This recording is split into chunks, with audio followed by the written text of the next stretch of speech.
So welcome to it, everybody.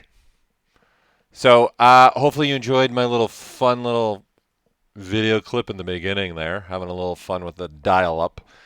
Always good times. So for those that don't know what the heck that was, the internet, you used to have to use your phone to dial into the internet, and you couldn't be on your phone and the internet. Can you imagine that right now? If we had that now, you couldn't be on your phone and be on the internet at the same time. Crazy.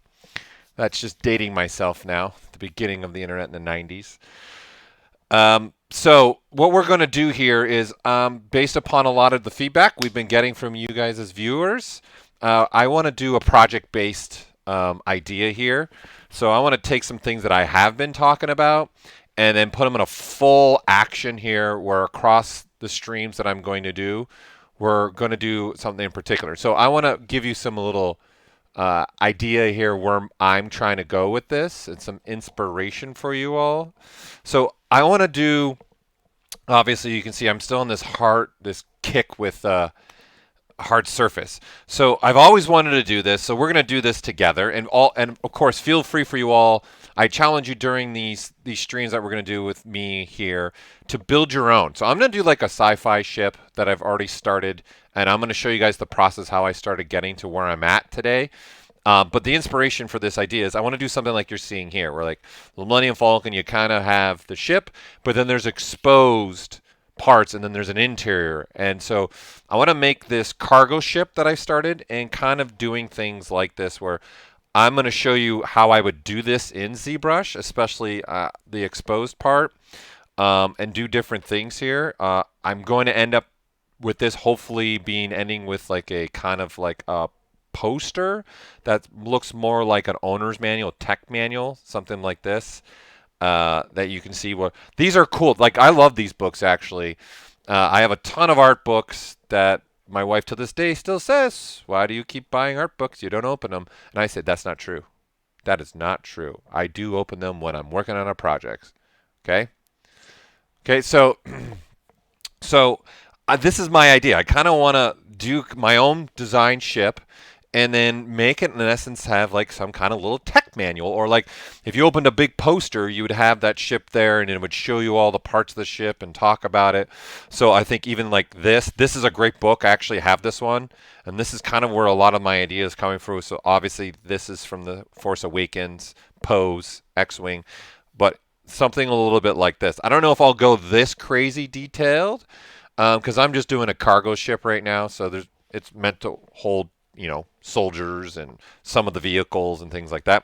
But these are some great inspirational ideas of where I'm going. So I'm thinking, see, obviously something like this, where you have the ship, but then you have exposed, and so you can get an idea of what's going inside, how everything works together, and then I'm going to go further along with this. So this is where some of these other inspirations have come from me. Is things, obviously I'm a big Gundam fan. So this is a great example of figuring out some interior pieces, right? They're great. They do an amazing job of really doing unique things with the Gundams. I really love it. So these are just like different cockpits and getting to understanding how they would work, right? So obviously what I'm about to make is going to have a cockpit with a couple chairs and things like this. I really like this kind of idea too, where you're seeing like a portion of the exterior of the Gundam, but then there's the interior as well. What's going on, Peter? I'm feeling fine. So this is just, again, I'm just trying to show, like, I love this one. This is one of my favorite images. This is one of my goals too with my Gundam, is make it so I can start ripping apart and like the people are working on them. So I love that. That became a wave as well. So this is where I'm going with this. So I wanted to just give some context to my idea for this project and what I want to do.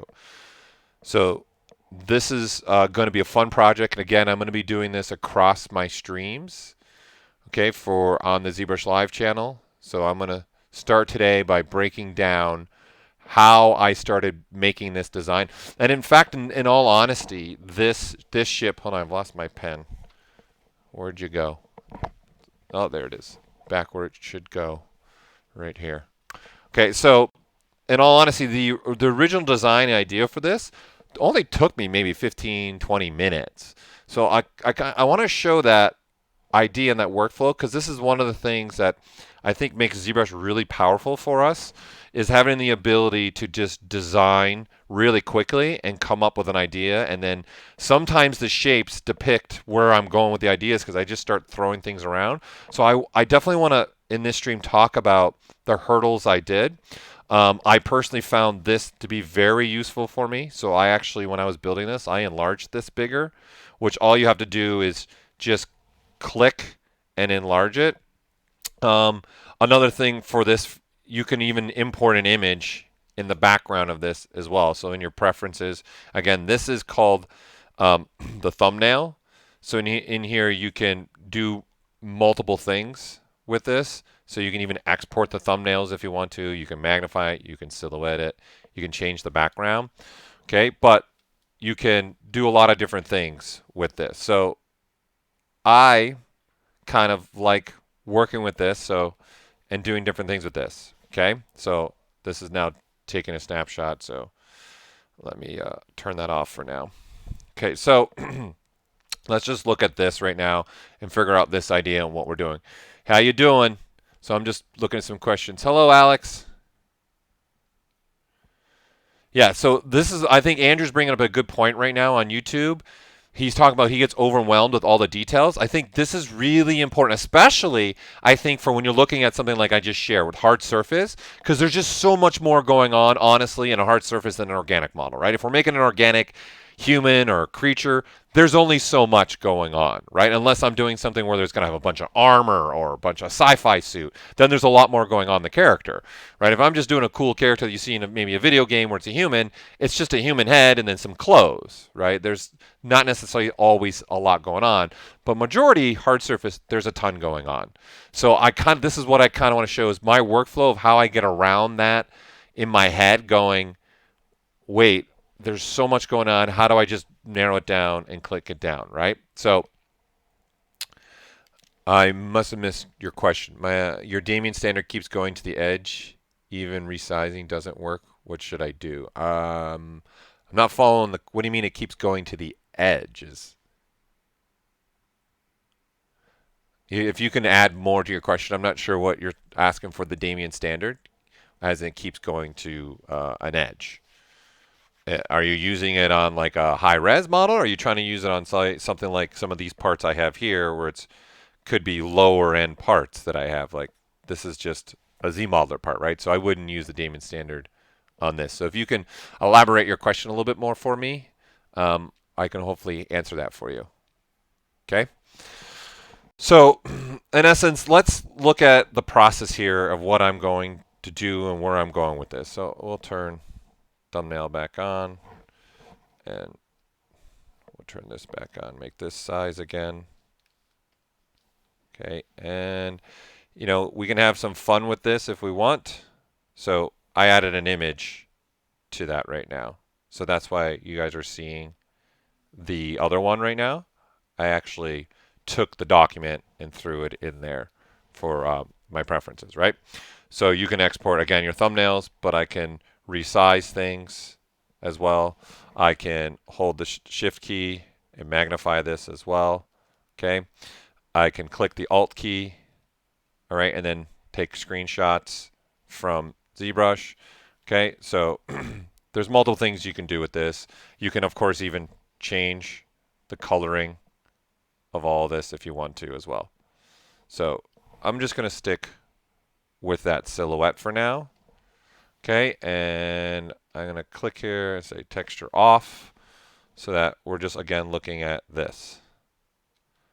Okay, so I found this very useful because what I'm going to do is just show you my process, okay, to do what I do. So if your Damien brushes keep snapping to the corners, that sounds like something where we're going to need to ask you a lot more questions. So I would recommend going to support because the Damien snap isn't just going to snap to corners. It's just a standard brush. So like if I grab, if you're saying, so if you grab this sphere right now and I take this sphere and turn this into a mesh, right? So I turn it into a poly mesh that you're not able to do what I'm doing right here. And if you're not, it's going to be more questions that I'm going to need to ask, because there's no reason why the Damon stamper would just snap to corners. Unless you've activated something on, and that's why I'm saying there's going to be a lot of questions that we're going to need to ask. Double check your auto masking. Make sure you don't have like this slider on, mask by polygrouping, okay, because that's a global slider that will make the Damon standard. The other thing I would recommend to do is this with every session of ZBrush, or is it just with the one session? Because then obviously I would recommend shutting ZBrush down, opening back up, because maybe you've activated something you don't know. The other thing I would probably recommend doing is doing this reset all brushes and sees what happens. But I would need to be able to see exactly what's going on with you, because the Damon standard works fine across any computers that I'm on. So I would try doing a reset all brushes would be the first thing I do. Maybe shut ZBrush down, open it back up, because maybe you turned something on, you're not aware you turned it on. But let me know, can you even do this? Just grab the sphere and work on this, because if you can, then it's probably then something with the model that you're working with. There's something else then with the model, which could be, are you working on a model that's just all triangles, and then there's actually no vertex, right? And only the vertex are available at certain points. What I mean by that, if I made a cube like this, right, there's only so many vertexes here, right? So if you're maybe even importing a model that has a ton of geometry everywhere, that also could be your problem, because obviously the brush system works based upon where vertex goes. So this is why it would snap to see the edging. Okay, so maybe double check that too would be the other thing. This is what I'm saying. There's a lot of questions to figure out why you're having what you're having. Okay, and then maybe as we go along here, you might see something that triggers a reminder for you. Okay. So back to this sci-fi ship. So this is just going to be a cargo ship. I want it to be able to carry troops. I want it to be able to carry maybe some vehicles. So that's why I have like this front piece is I'm going to have it open up.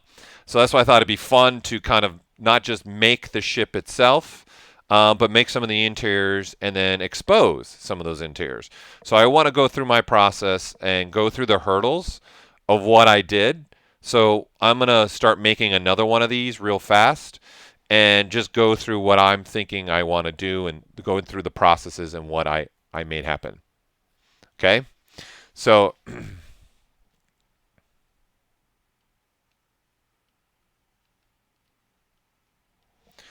I'm going to start with a cube.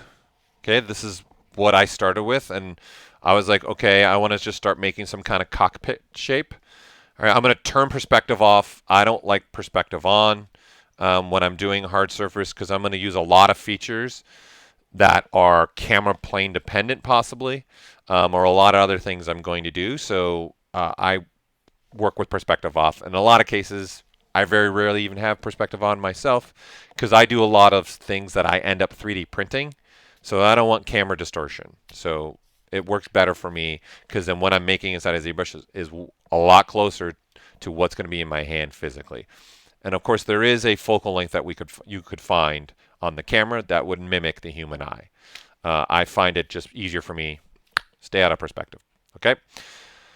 So this cube is very low. I'm going to hit this unify button just to make it bigger, because it's also pretty small. I'm going to make everything one polygroup by Control Wing. And this is where I really like using Dynamesh. And this is really what Dynamesh was coded for. It was coded for designing and figuring things out, and I'm not quite sure where I want to go. Okay, so I just want to give myself a little bit of some density. I don't want to get too crazy here. So the first thing I like to personally do is I like to turn my blur off here to 0. So in essence, the blur is really like a smoothing algorithm that happens when you're re-Dynameshing. So I'm going to say, I don't even want any of that. I'm good, okay? And I'm going to keep it at the default resolution 128, and I'm just going to Dynamesh. So also for those of you, feel free to either follow along here too with me, or feel free to think about how you would design your own ship, whatever you want to do. That's kind of what I want to happen here with my next set of streams here. I want us to build things together. Would be fun. So now I have this mesh that has some density to it, right? So I'm going to throw symmetry on, because I'm going to make some kind of symmetrical cockpit, right? And then for me, I started just working with the these brushes, which is our clip brushes, our slice brushes, and our trim brushes. So I like working with the clip brush real fast to just start getting some planes in here to figure some things out. And it's also because it's symmetrical. So as I clip on the one side, it's going to clip the other side. And then this is what I like about this process that I'm about to show you. Again, like we started someone brought up, it's so complicated and hard to look at something hard surface because there's so much going on. And what I want you guys to really focus on, and this is kind of why I like using this window, is I'm just really looking at that window a lot and just thinking about the silhouette shapes and what's it starting to look like, okay? Along with looking at my 3D object. So here's one thing that I find very useful that I would do. If you're going to adapt this workflow, and I'm about to show you guys, is yes, we have a clipping brush, and I can re-Dynamesh, and we're good to go. And then I can come here and clip that, and maybe now that's going to be the cockpit part, okay?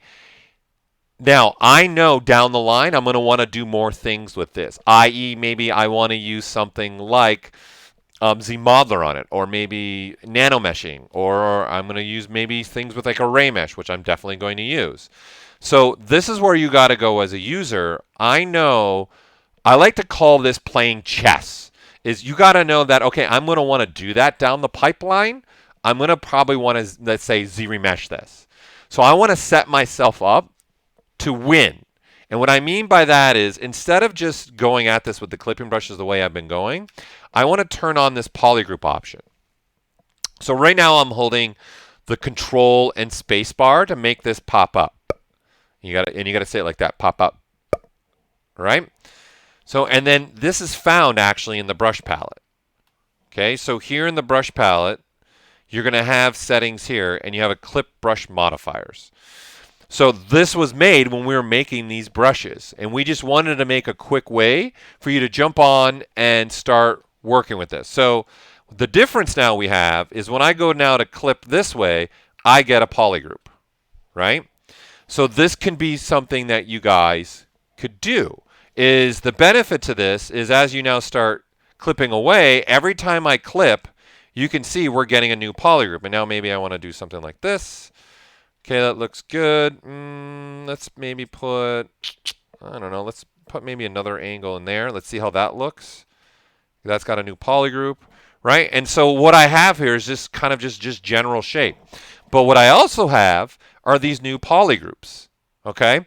And you can see here I got purple and purple, purple. So I'm like, you know what? I want to make sure that is a new polygroup. I want to make sure that is a new polygroup, okay? Because I want these all to be new.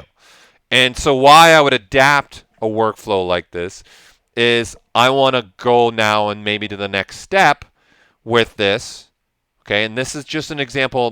This is not actually what I did when I was designing this ship, okay? You know what? Let's also maybe put a little, let's do a little screen capture here so we can see what we're heading towards as well. And now we'll turn off live Boolean. We're back to this. Okay, so now I've got this there as an understanding where we're going, and now I'm looking at my shape. So the benefit to this now is I've got these polygroups. So what I will do my next stage, so I see hard surfacing as going stage 1, stage 2, stage 3, and stage 4. Okay, with stage 1 being silhouette, proportions, figuring out where all the pieces, how they fit together.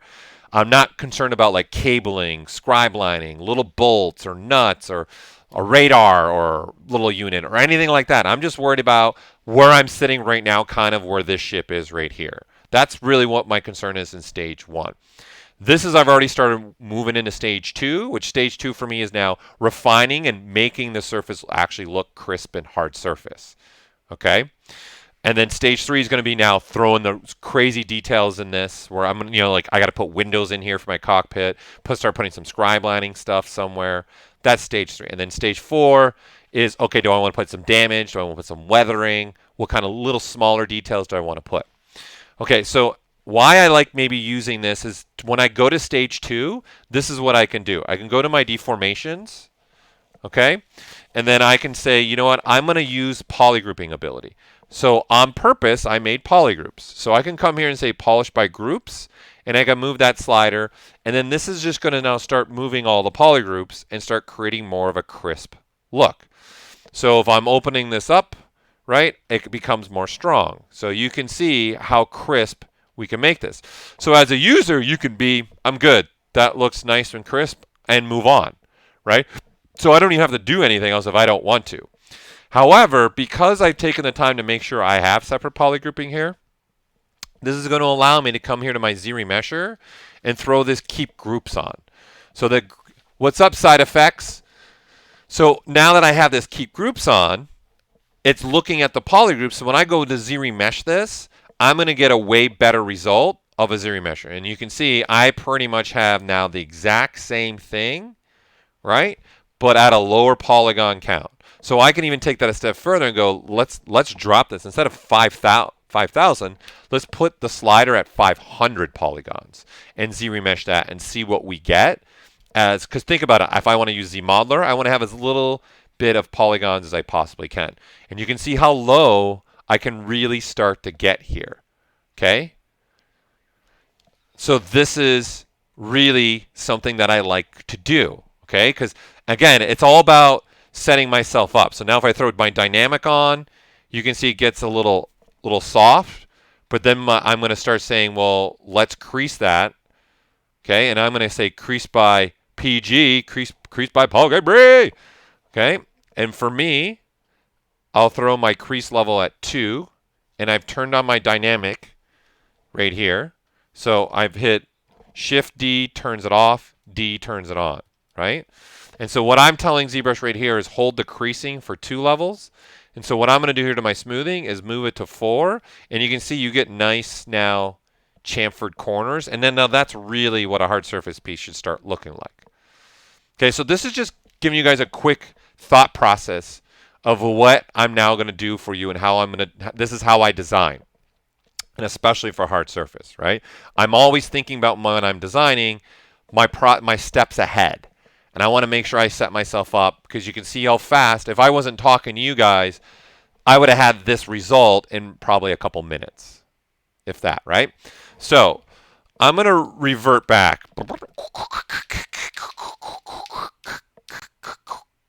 Okay, back to the cube. Now, because I'm bringing up this polygrouping thing, this becomes important to me. So in Dynamesh, okay, we have the ability, obviously, when I do the slice, I get a new polygroup. But the way I like to really design my hard surface thing is you take advantage of the polygrouping ability. And what I mean by that is I'm actually going to turn off this polygroup option, and I'm going to turn on the polygroup option here in Dynamesh. Okay? Because I know I'm going to be able to do other things to get polygroups down the road, which we'll get into through these streams. Okay? So by me doing that, I still have obviously all the clipping ability, but obviously what we've lost now is I'm not getting a new polygroup. I'm not actually too concerned about that, and there's going to be a reason for that as we go along this process within these streams, right? Because our goal here is to make another kind of ship right now. It's a little bit like the one I'm making, and I'm going to keep working on this ship between my streams and then come back and show you guys how did I get to the next stage. So what I'm trying to do is get you guys to how the heck did I even get to this stage. Okay, so now that I have this is how I start to work with this. I'm like, okay, this is going to be now a front cockpit. I think hard surface looks really nice when you start creating some overlapping pieces of geometry. So you start seeing things kind of fitting together. So I'm going to turn on my gizmo, okay, and I'm going to hold the control key, and I'm going to click on this arrow. What that does now is duplicates the mesh that I have, and you can see it automatically masks off the piece. So what I'm having is now I want to make another part. So if we look at the cockpit I have in my ship right here, I've got another little piece right there, right?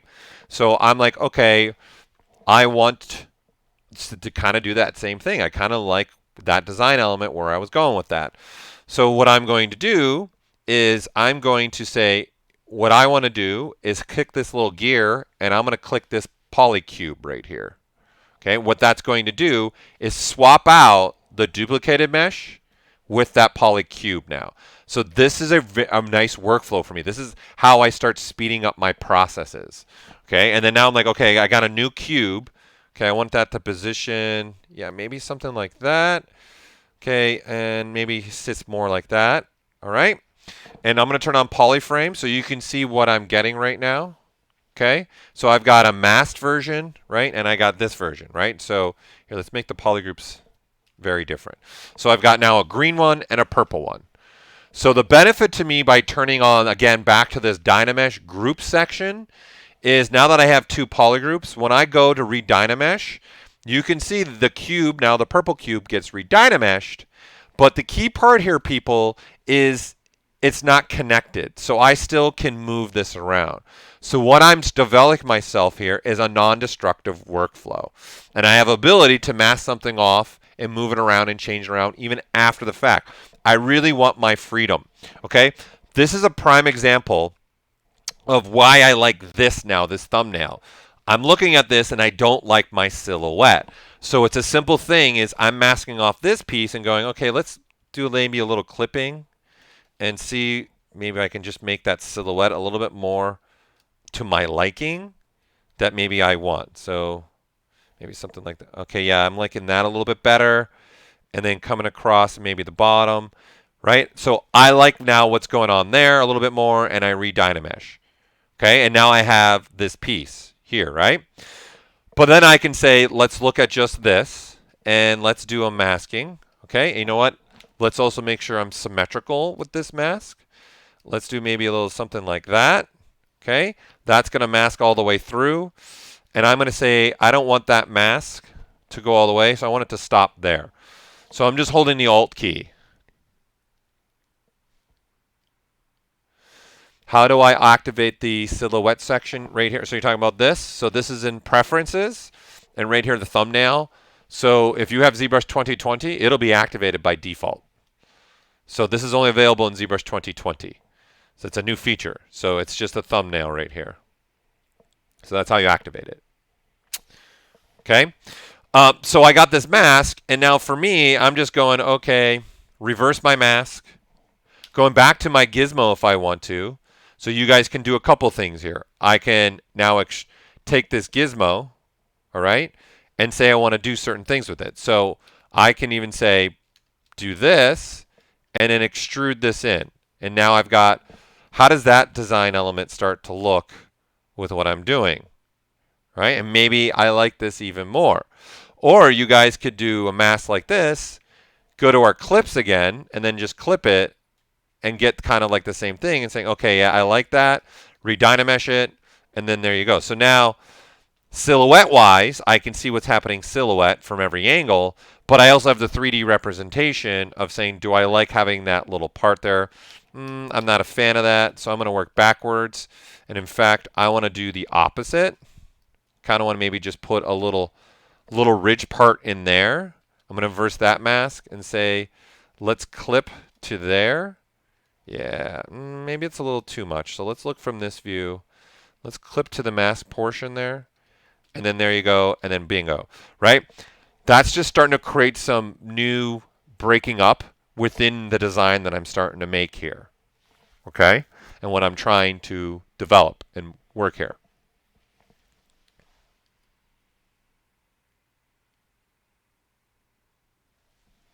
I'm just reading a question, sorry. Yes, it's possible to see all of my streams or anybody's streams in one place. That 100% is possible. So if you go to actually our ZBrush Live page here, because I'm looking at our page and we're streaming right now, hold on. And my mouse is just, hold on, I got to get to my other monitor. Come on, little guy.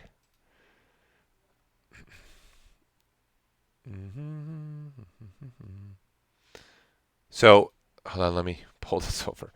So if you go into actually ZBrush Live, right, you'll have our stream, all the streams here, okay? And you can click on the person, right, and look at their streams, and then you can have a profile. So here's a profile and gallery. So in instance, if you want to look at all Michael's streams, Michael Popovich's streams that he's done, and then you can see his gallery, and then you can see all the streams he's done. You can see he's got 7 pages worth of streams with us. So this is how you can go and just look at only our streams. So this is kind of why I'm doing a project-based right now. I want us to be able to do, if you want to do a real fall-on, make your own sci-fi ship like I'm doing it right now, I want you all to have that ability to do that. Okay? So there you go. That's how you do that. So your question, Jimmy. All right, so let's move along, and let's keep thinking about this piece. So let's look at this piece here and think about what am I going to do there. I'm not quite sure. So again, because of this technique that I'm using right now, where I'm using Dynamesh with groups, I'm actually only doing one subtool. So it frees up for me to just say, okay, let's copy this. All right, and let's go ahead and put a cube. It's saying, hey, you've got symmetry. So I'm going to turn off symmetry, throw a cube in there. Right, so there's my cube. And I'm just going to say, okay, I want it to definitely be in the middle. Okay, so right now, you can see it's not sitting in the middle, right? So here, let me pull it out more. So if you look from the front, it's not sitting in the middle, right, of the where I want it. So you can hit this little house, home, and go home, right? And you can make that sit in the middle.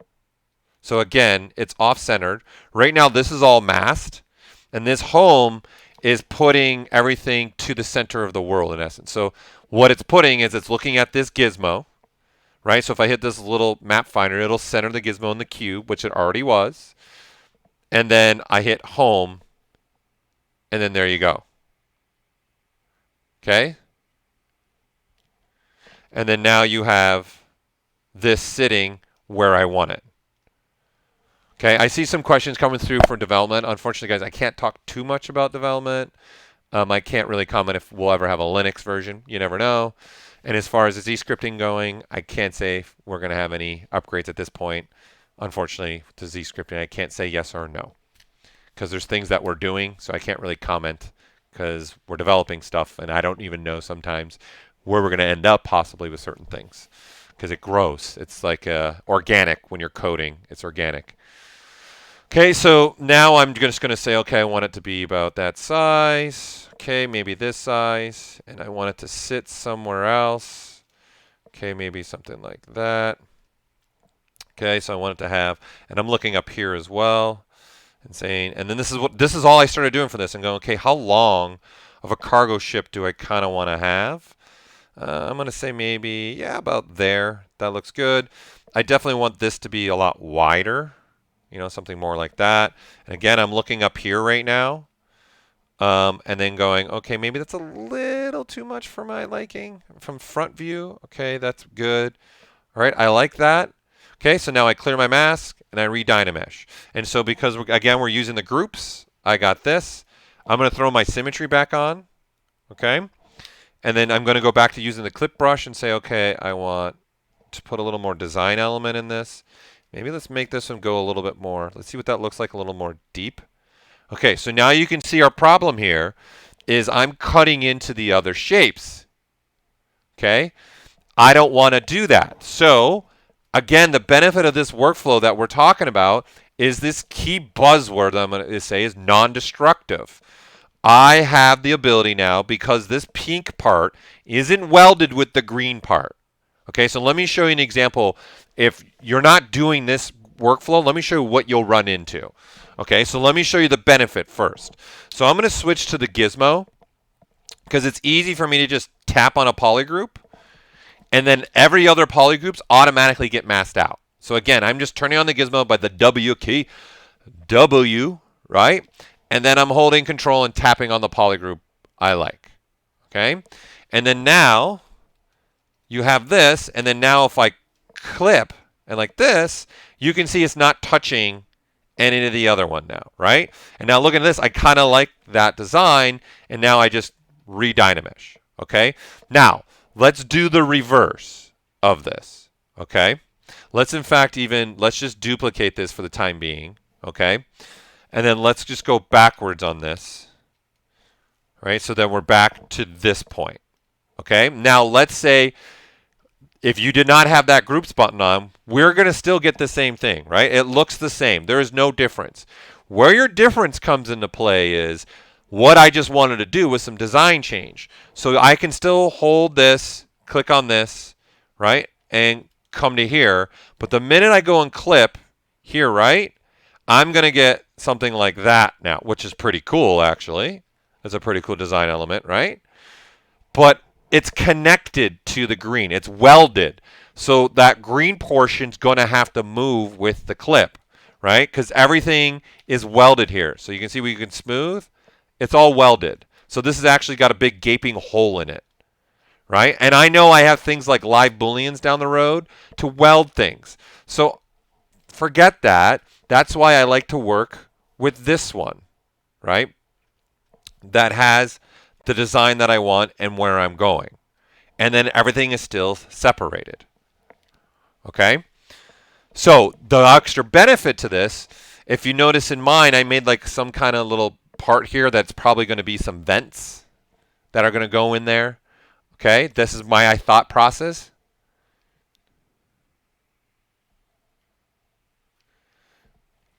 Rakesh, well, right now ZBrush can handle 100 million polygons per subtool. So obviously there's possibilities. Even with amazing machines, there is some plateaus for sculpting wise too when you get to hundreds of millions of polygons. But of course, we're always looking at challenging and seeing what we can do. You never know what we come up with. So this is what I like to do, start combining features and putting them together. So for me to do this, this is now a very unique kind of shape, right? So this has also got some density to it. So I can't use something like ZModeler or do an inset. Like I can sit there by hand and try and mask out this for sure. You could do that, right? And I can go smaller. I can turn on lazy mouse and do that. But I decided, you know what would be easier for me is, okay, let me look at this. And this is another reason why I don't have perspective on. All right. And I'm going to say, you know what I'd rather do is come to the alpha and right here say from mesh. Okay. And what that's going to do is open this little window up. I don't know why I have to say my P's like that. Window up. Okay. So this right here, people, is a Lisa needs braces moment. Okay. So you're going to want to think about this. Okay. Lisa needs braces moment. Okay. So, and here's my handy dandy little wonderful Lisa needs braces moment graphic. Lisa needs braces. Lisa needs braces. Lisa needs braces. Okay. So for those that haven't seen the episode, you'll know later on down the line. Okay. So I now have this little alpha. So I'm just going to say frame this. Okay. Because I kind of want it just to be a little bit bigger. I'm going to say, all right, let me back it off a little bit. And you can see what this is. All this is the mesh in a viewer that this viewer is going to create an alpha for me. And in this case, the map size for me, 512 is plenty big enough. I don't need anything bigger than that. That's more than enough, okay? And then I'm just going to say okay. And now what I have here is an alpha that right now is on the Damien standard brush from the mesh that I'm making. And the key part here is I've made a particular design change and thought here, and now I want to have that design, and maybe I want to use it again or use it for other things. So I'm going to say here in the alpha palette, I got it selected. I'm going to throw it into Spotlight. Okay.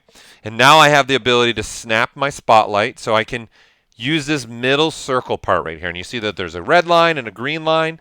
This is all made for us to have the ability to snap to things and do other parts or create other things. So I'm going to use this to create another piece of geometry in essence. Okay, so I'm going to move my cursor to the center of this, right? And then I'm going to snap it to the center here, right?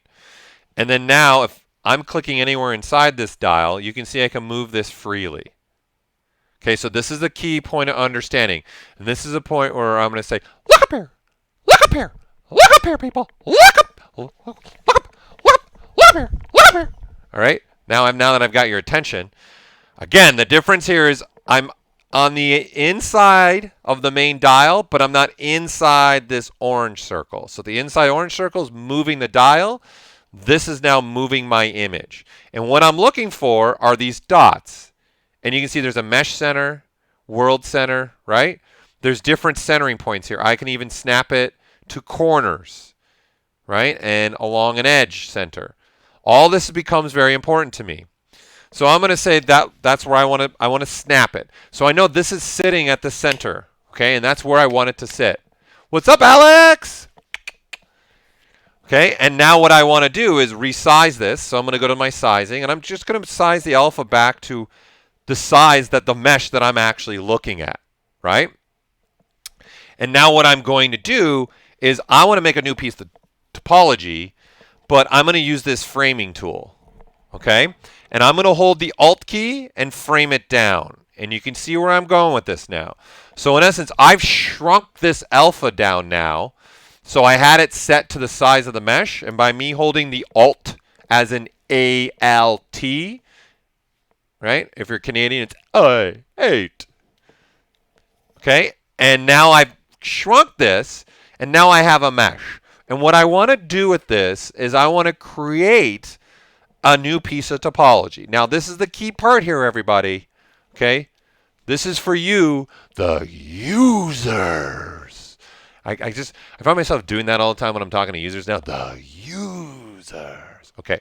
So I want to now use the snapshot ability. Okay? But I want to use this now with live Booleans. Okay? So instead of just clicking on this camera, let's just click on the camera and see what we get. What we get is another subtool that's the exact same thing as what we're building, right? And it just adds it there, and you can see it's just another subtool. Okay? That's not what I want to do. Well, I'm going to delete that one.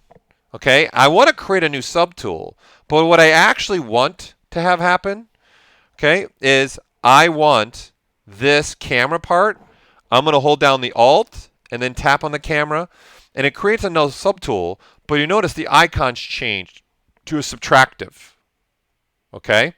And you can see that subtractive portion now is going to be used. So if I turn off this, you can see all we have now is another piece. So if I turn on here transparency, you can see I have that piece going along the same exact distance as the one that I have here.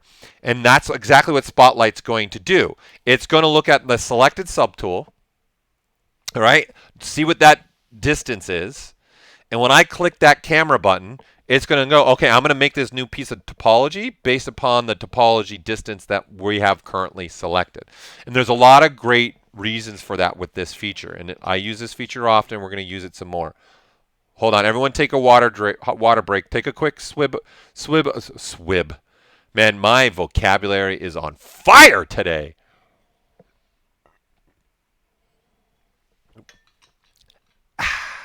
Okay, so now that I have this piece, right, and it's already set for a subtractive, okay, so it's got subtractive. So now if I turn on live Booleans, okay, and we turn off transparency, you can see what I just made, right? So now I have, do I want this? Do I want to have a cavity like this for this piece, right? So right now I don't have everything on, so if I do this, I can really see what I'm doing.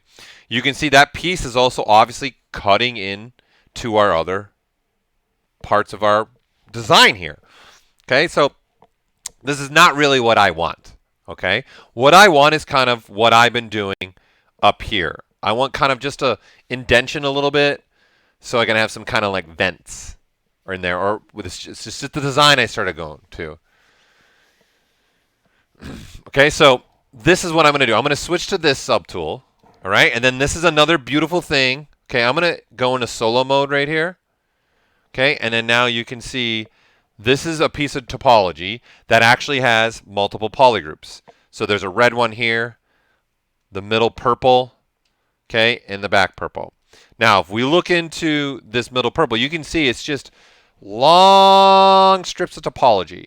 This is going to be really beneficial for me because what I want to do actually is change the size of this. Okay, so I don't want it going all the way through. Okay, so this gizmo is sitting at the front of the piece. So if I just start messing with this blue one, you see all I'm doing is bringing that back end more forward. So here, if we turn on transparency, you can see where this is what it's doing, right?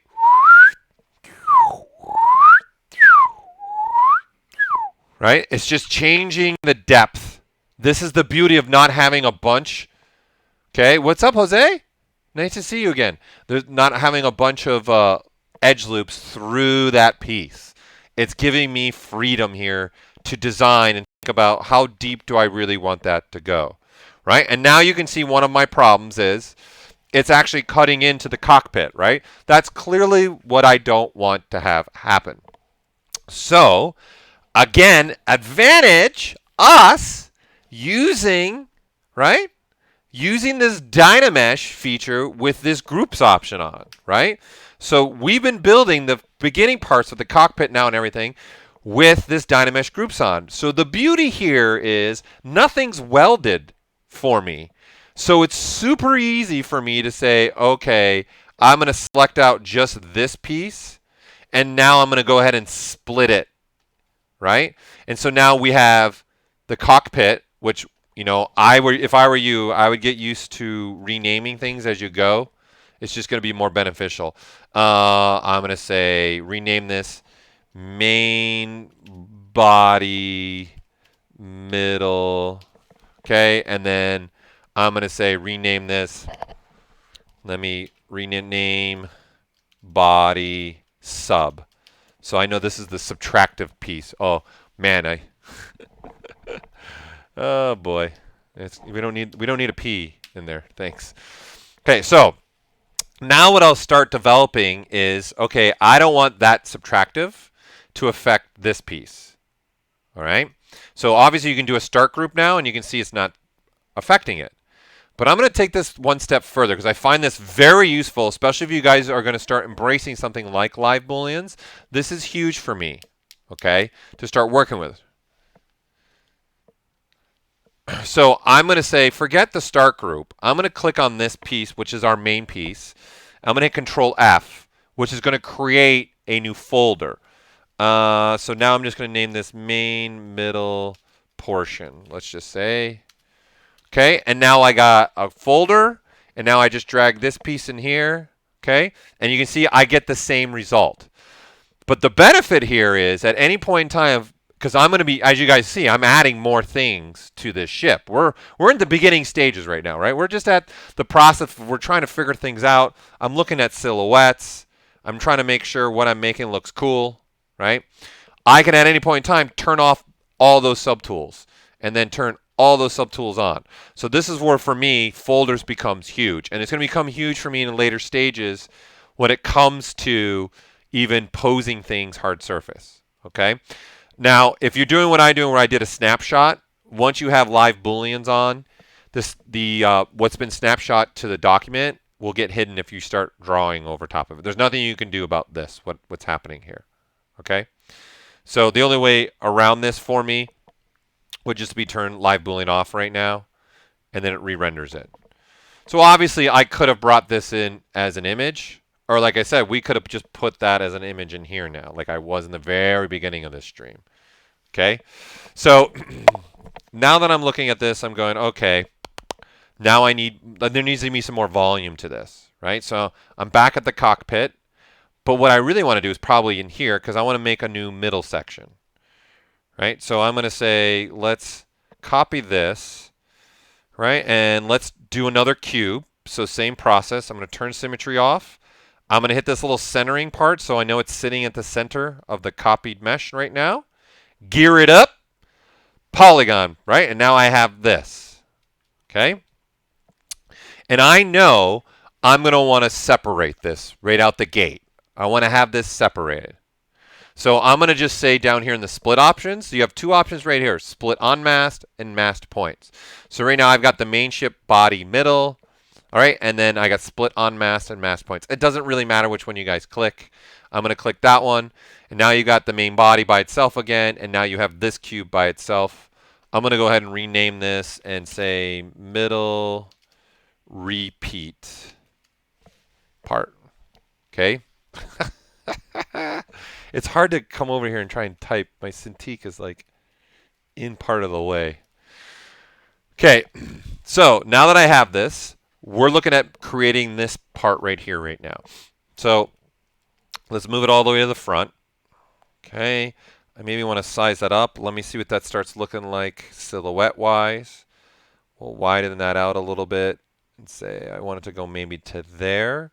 I definitely don't want to do that as much. Maybe something more like that. Okay, and maybe, you know, kind of like from this view too. I like it kind of, yeah, I actually like that. I like the overlapping shapes that are starting to happen here. I got this angle, and then you got this happening, and from the top, I like that view. But I want to do a little bit more with this, okay? So again, we're looking at just this. Let's look at and say our Dynamesh. Okay, I'm just going to throw that on so we have this again. Okay, I'm going to throw my symmetry on, and I'm going to say, you know, it needs a little bit of a edge there. It needs a little bit of, I think, an edge. Let's do maybe something like that. Let's see, that starts to look like as we start rotating around. Okay, in fact, I don't like what's happening here, the height, actually. So from the front, it's looking pretty cool, but I don't like the height. So I'm going to unmask this portion. So I want to move the bottom portion. Hey, Noah, how are you, my man? So all I've done here, I'll solo this out. So I'm just holding control and dragging out, right? And if I just let go, the bottom portion gets masked. Of course, you can hold control and flip it, right? I want to save myself some time. So when I draw out the mask, I just hold the Alt key. And now this is the opposite. So whatever's in the box stays unmasked. Everything outside the box, what's in the box, gets unmasked, right? Excuse me, Paul, or anyone with useful knowledge, can you please recommend to me a 3D printer for small items under 6 inches tall if doing jewelry and using considering I should purchase a printer? All right, well, there's a lot of printers you could, yeah, someone's already, what you already wrote, Anycubic is a great printer. Obviously, Form Labs, the Form 2s are great printers. There's also the B8 Creator is a great printer. It really comes down to how much money you want to spend. Because EnvisionTech has some really amazing printers for that size. So does 3D Systems. It comes down obviously with your price. I'd say for what you're asking at price point, the lowest price point that I have found printers for that would be the one you've already said, Anycubic Photon. Okay? That would be your best one for at that price point. That's pretty much that's the one I would go with if you're trying to stay at that dollar amount. Okay? It is the look up here. Here. Look up here. Look up here. It is the look up here guy. Yeah, 100% these videos are all archived. Okay? So, let's turn solo mode back off. I'm going to switch back to Gizmo. And because I have portions unmasked and masked, if I hold the control key, it doesn't duplicate the mesh. It actually does an extrusion. And I want this to be a lot bigger. You know, I want this to be maybe even more extreme than what I did this one with. Maybe something like that. And I'm looking right here, and I'm kind of digging that. I'm going to go even more. Yeah, let's go. I'm going to go a lot more. Yeah, that's cool. Okay. And then I can re-Dynamesh this, and then there you go. Okay. So now here is a feature that I just have now. I'm like, I love this feature. How high is my mesh right now, Chris? You can see my active points up here. Okay, so right now I'm at across everything 1.2 million, which really isn't anything. And then this particular one's only 162,000 active points. And then here's all my subtools. I'll keep that open for you while I'm working here so you guys can see it. So, well, I'm going to close it now. And I'm going to open up Array Mesh. Okay, this to me has been a godsend for things like this and hard surface. Okay, nice Daewoo. I like it. So looking at this, I want a repeating pattern, okay, to have happen here. So Array Mesh is perfect. Okay, so I'm going to throw on Array Mesh. I'm also going to turn on my lock positioning because I'm going to do some position changing. I'm also going to do some size changing, and I want the size and position to stay proportionately through my array meshing. Okay, and I'll show you once we turn on the array mesh and start going through this. And I'm even going to turn on this transpose option. I really like this transpose option. Okay, so when I hit the W key, okay, I want to switch to my transpose line, which is the Y key. Why, you ask? I don't know. Just hit it. Why? So what that is calling this icon up here. So it allows you to switch from gizmo to transpose. And because I've turned on transpose here in array mesh, my transpose now becomes the, in essence, sliders and controlling options in here. So what I mean by that, if you see right here, there's an X amount. Okay, so if we turn on our floor and really look at what direction I want to move, okay, you can see I want to, there's the blue. That means the blue is Z. So I want to offset in the Z, okay? So I'm going to turn off my floor grid now. And so if I start offsetting in the Z, you can see I get another version of this. Okay, and I can repeat this as many times as you want. Okay, so instead of coming over here and doing that, because I have this on, all I have to do is put myself in move mode. Move is offset. Okay, I can hold the shift key and I can just move this. And right here you can see a repeater, and I can just say how many do I want a repeat, and say, okay, how big of a gap do I want? Okay, so right now I've only got, 5 big stations. Do I want 5? I'm not sure I want 5. Okay, so I'm going to go back to this and switch to my gizmo.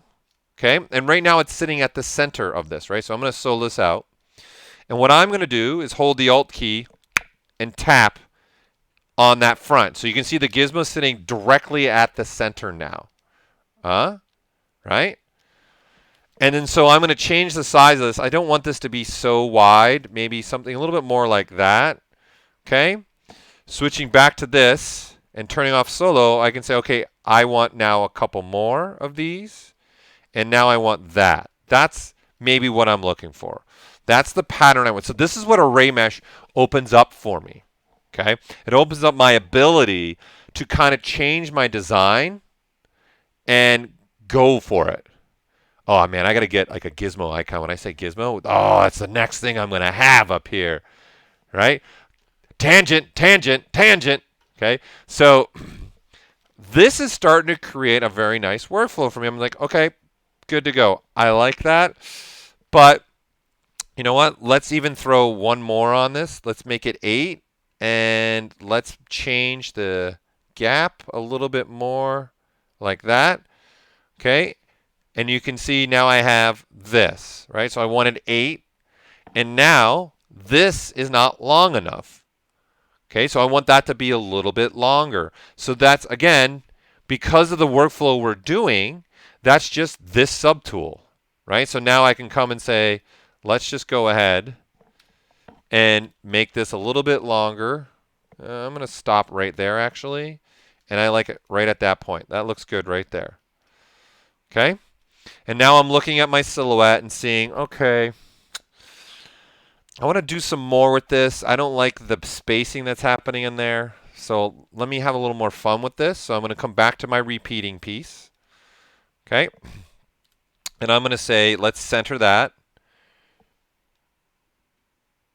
Okay? And right there, that's the piece I want. Center that. And let's duplicate that. Let's size it down. All right? And then let's make it wider, maybe. So now I've changed, look at my silhouette. I've really changed my silhouette a lot, right? So now you can't see everything. It's pure black in there compared to what I have. And because I'm using the same piece, I'm kind of getting the same kind of design element. So we'll size it up a little bit maybe. Yeah, there. There, happy little trees. Okay, and now I've got a little something like that. I'm going to inverse my mask. And in fact, let's have a little bit more fun with this. Let's say, this part, let's do just in this piece alone. So again, these are looking at being multiple polygroups. So I'm going to say, let's make sure I keep these. So I'm going to do an auto group. Okay, so you can see that they're 2 groups now. I'm going to click on this one, and let's do symmetry, and let's do another little mask, like, let's do something, I don't know, that big. Yeah, that looks good. And I don't want it here. For the sake of, so you guys understand what I'm doing here, we'll turn array mesh off. Okay, and you can see that mask. I know that mask is going to go all the way through. Okay, and so now I'm going to unmask up to a certain portion, say something like that. And then I'm going to say, let's go ahead and turn array mesh back on. Okay, let's bring everything back and let's inverse the mask. So now everything's masked, as you can see, except that top portion. And I'm going to do a little of a clip to give me something like that. Maybe let's go a little bit less of a clip. Oh yeah, that's looking cool. I like that better. Okay, and then go ahead and now re-Dynamesh. And then the beauty is, again, I'm seeing this along the entire thing, right? So I'm seeing a design come to life for me right out the gate. Okay, and now looking at this, I'm continuing looking at my silhouette. This is starting to become really heavy in the middle. Okay, and my front end is becoming very tiny, and I don't think that's what I want to do. And right now I don't have a back proportion to this. So going back to the cockpit, let's continue this idea and say, all right, let's switch to the gizmo. Let's copy that. Okay, come out of symmetry mode. I'm going to center that. And let's go ahead and go through this same thing that we've been doing. Let's get another piece of topology. And let's go ahead and start doing some design element in here. Maybe like that. Okay. I like a little bit what's happening there, but let me see if I go a little bit bigger. Does it look better with that gap? Don't forget, if I turn on live Booleans, you got to think about this as well. Okay, and then say, you know what, I need that to sit more there because I want to keep, actually want to keep that design element that I've done through here. Okay, and then looking at that now, okay, I'm going to make this a little bit smaller, a little bit smaller. Do I want to move that a little bit forward and change? Do I want to do something like this? Then have something like that for my silhouette. So I'm just experimenting right now and saying, okay, I'm looking at all my angles and seeing what I get and paying attention to what I've been making here. So now I'm going to say, all right, this is a low polygon. So we want to re-Dynamesh this. So again, I want to have my Dynamesh with groups on. Okay.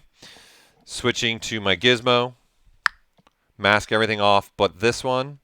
And now again, just using my handy dandy clipping, doing some experiments and say, okay, what if I follow that line and do that line also on this green one? Okay, that looks pretty cool, but what if I just do that line, but it's further on down? Okay, I like that. I like the stepping that's happening here. So I'm looking at this silhouette. I like that stepping that's happening there. Okay, now I'm switching to this front view. Okay, which now I'm not going to see this piece because this piece is too big. I don't like what's happening here. So again, let's turn symmetry on and maybe let's play with this. Maybe what if I did that?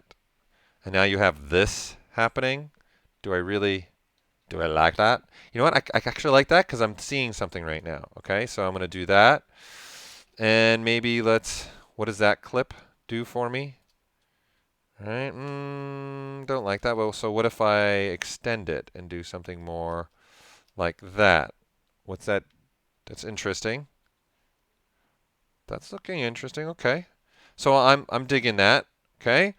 And what I did in here, it made me look. So this is an example of my design is kind of even depicting a little bit of where I'm going to go in my creation process, right? So I really didn't know I was going to go this route until doing this. So this is why I like to work like this, because I have the ability to change things up. So I'm gonna do this. I'm gonna go ahead and grab another cube, and I'm gonna shrink that down. I'm gonna move that there and move it here, and let's just size it up there. And I just want to have that element because this is going to be maybe some kind of panel I'm going to put on the ship. I just want to decide how big of a panel that's going to be. And I definitely don't want it sitting in here. So I'm going to need to change that up. Okay? So I'm going to say, you know what? Since I have a piece that's cutting here, right, I might as well take advantage of that. And I'm going to now take this little piece that I'm making and split it from the cockpit. Okay? And we've got this repeater, and then we have this piece, right? Right? So this is my sub piece. This piece right here is my sub.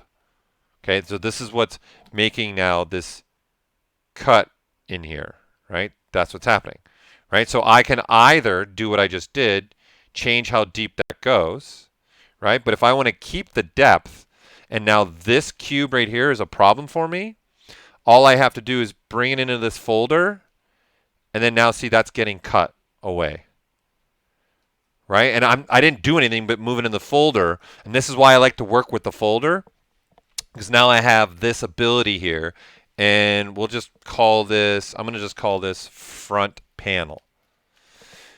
And you can see I'm only working on this as far as I'm just trying to figure out what I'm trying to do here.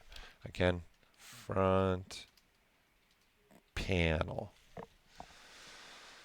Right, and you know what? I don't like what's happening here. Right, so I'm going to turn on transparency. And this is, I want to make this a Dynamesh. Okay, because I want to just use my clipping brushes. And I'm going to be in symmetry, and I just want to put a little bit of just a little one there. And let's turn off transparency now. Yeah, I like that a lot more. And then there you go. And now I keep moving on here. Okay.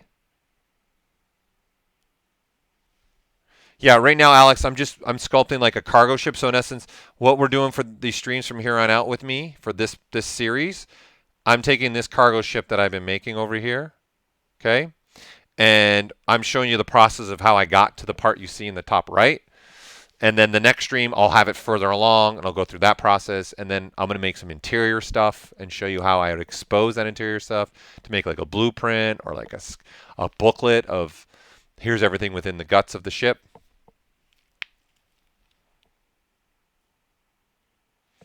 Okay, so I'm moving along here. Okay, I'm liking that. Looking good now. Right, so obviously silhouette-wise, this just looks like a big rectangle, right? It's not really anything. So this is where I'm like, okay, I want to start adding some wings to this or some kind of other element here that breaks now my silhouette of being this big, monstrous block, right? I want to start having a little bit maybe cooler element to this, right? So what I'm going to do is, okay, I'm going to, up here in the main part, I'm going to say, let's just insert. Right now, I'll just insert any cube. Really, to me, it doesn't matter. I'm going to rename this, and we'll just call this wings. May the wings grow. Okay, now I have this. I'm going to go ahead and turn this into a Dynamesh. Okay, so just because I know I'm going to start using things like clip on it, so I just want to have some volume here, some topology to mess with here. Okay, now this is another one of those Lisa needs braces moments. Okay, Lisa needs braces moments, or look up here, look up here. Okay, so I want to again use array mesh. Okay, got to the chopper, a good one. But I want to use it a different way this time. Okay, and this is how is a nice way to use this. So this is going to be my wings, right? So I'm going to just turn on my floor so I can see the positive X side, which that red line is the positive X side. Okay, I'm just going to stay consistent with this. So I'm going to move this piece there. I definitely don't want it to be that wide, right? Re-Dynamesh it. And now what I'm going to do is turn on array mesh, right? But right now I'm repeating this. I've got 1 and then 2. Okay, and what I'm going to tell ZBrush to do, and here I'm going to turn on my transpose so you guys can see what's going on here. So you can see where this is sitting, right? And remember, once I turn on that transpose option in array mesh and I switch to the transpose is now just a controller, right, for our array mesh. So what I'm going to do is actually reset this, okay? And you can see nothing happens. What I want to tell ZBrush is, you know what? Lock that position and lock the size. So take a look at where this is sitting in space and lock that down, okay? And go ahead and let's reset that. And if you see what just happened is my gizmo just moved. And what it moved to was the center of the world. Water break. Right? And the benefit to me this here is I can now just hit mirror X and I've got the other wing on the other side. But I don't. It's an array mesh, okay? So it doesn't actually, that other part of the wing doesn't exist. But it opens up, I still have the ability, I can still move this and the other one's going to move. Right? And then I can change the size and then that other one's going to change the size. Right? So now I'm like, okay, let's start making a wing, maybe some kind of other element. So let's maybe start from this view. Okay, and I'm going to say, you know what, I need it to clip up a little bit. Give it a little bit of an angle. And, oops, I don't want to mask. And see, this is the beauty is I'm not messing. See, you guys have probably ran into this if you ever use this brush. When you're clipping like this, see, I'm trying to get this angle. And if this wasn't an array mesh, this whole piece would get destroyed on the opposite side. So because I'm doing this array mesh ability, I don't have that problem. I will not run into that problem now. Because I can clip till my heart contents, and I'm good to go. Yes! Okay, and then let's go ahead and say we need a little bit. Let's go from here. Do we want something like that? Yeah, let's do that. And you know what? Let's do a little quick masking. Let's do something like that. We'll inverse that, and what happens if I clip that in? Do I like? Yeah, that's pretty cool. I'm liking that. I'm digging that. Okay, we'll re-Dynamesh that. Okay, you know what? Maybe let's go back and let's put a little bit, maybe just a slight. Yeah, let's do that. And then let's now do what I just did. And it's going to have a different look to it now, which I'm all for. And do this. And so you've seen the benefit of me now using something like array mesh. I'm not restricted really much at all. And really opens up the ability of, I don't run into some kind of restrictions of things, right? And I'm going to say, okay, from this top, okay, that's looking pretty cool. I'm liking that. From the front, how are we looking? Okay, you know what? Let's put a little bit, so here's solo this out. I'm going to tap that, put the solo back on. Let's put a little angle. How much of an angle do I want? I'm looking at this up. I love it. I just pointed on my Cintiq, like you guys could see my finger in the Cintiq right now. That's where my head's at right now, people. Okay, you can see I'm looking at the actual here. I'm looking at that silhouette while I'm doing this as well. Looking at that rotation maybe that I want. Okay, I like that better. I'm gonna reset this. And do I want it to sit there? Do I want to sit there? Like, where do I want this to sit? You know, maybe, you know, I think there. I think that looks good for me. Okay, and then I'm going to say, let's make sure this is reset. I'm going to center this. Okay, and then I'm going to say, all right, let's duplicate this. Let's go ahead and throw a cube in here again. And I'm going to resize this down now. All right, and say, okay, let's let this have some rotation to it as well. And size it down this way. Maybe something like that. Make it a little bit longer. I'm going to turn off my masking just so I can see what I'm doing here. And doing a little element like that, maybe. And say, that's different. So how about we do this, right? And then I do another one. Maybe. Do some kind of double thing here. I don't know. I'm just going with where I'm trying to go with this. I'm not quite sure. So this is the beauty of this. And then, you know what, I kind of like that double thing that's happening, but I want to have a change in this. Okay? So what I'm going to do now is clear my mask. Since these are both the same polygroup, all right, I'm going to come down here, and I'm going to come to the polygroups. I'm going to do auto groups. So I get two different polygroups here. Okay? I'm going to turn off my live Boolean for now. And I'm going to re-Dynamesh this. Okay? So now you can see everything's welded. I don't want that welding. Right? I definitely don't want that welding. I want to have my groups on. So when I re-Dynamesh, the green's still the green. Right? Because what I want to do okay, is I want to change my element. So I want to have like, yeah, a little design piece here maybe. And maybe what would it look like if I did something like that? Yeah, that's pretty cool. That's different. I like that. And you can see my point here is I'm really just trying to design right now, and I'm not worried about topology. I'm not worried about much of anything for that case. I'm just sitting here going, okay, let's make this piece now a little bit more skinny. Let's make it more like that. Okay, and then let's also move it up like that so it's sitting in a different spot. Right, and I definitely don't like what's happening in here, so I'm going to clip that. Yeah, that looks good. I'm going to clip that. That looks good there. Okay, just adding another little element there from that silhouette view. Right, coming into there. This is the process that I like to do. Now, these are my front wings, and then now I want to create some back wings. Okay, let me see. So how would you go on about if you were to repeat this wing along the actual ship? I would, again, use array mesh. I'm using array mesh right now, right? So I'm using array mesh here and here. So I'm assuming your question, Daniel, is you want now multiple one of these wings. You could do that if you wanted to, right?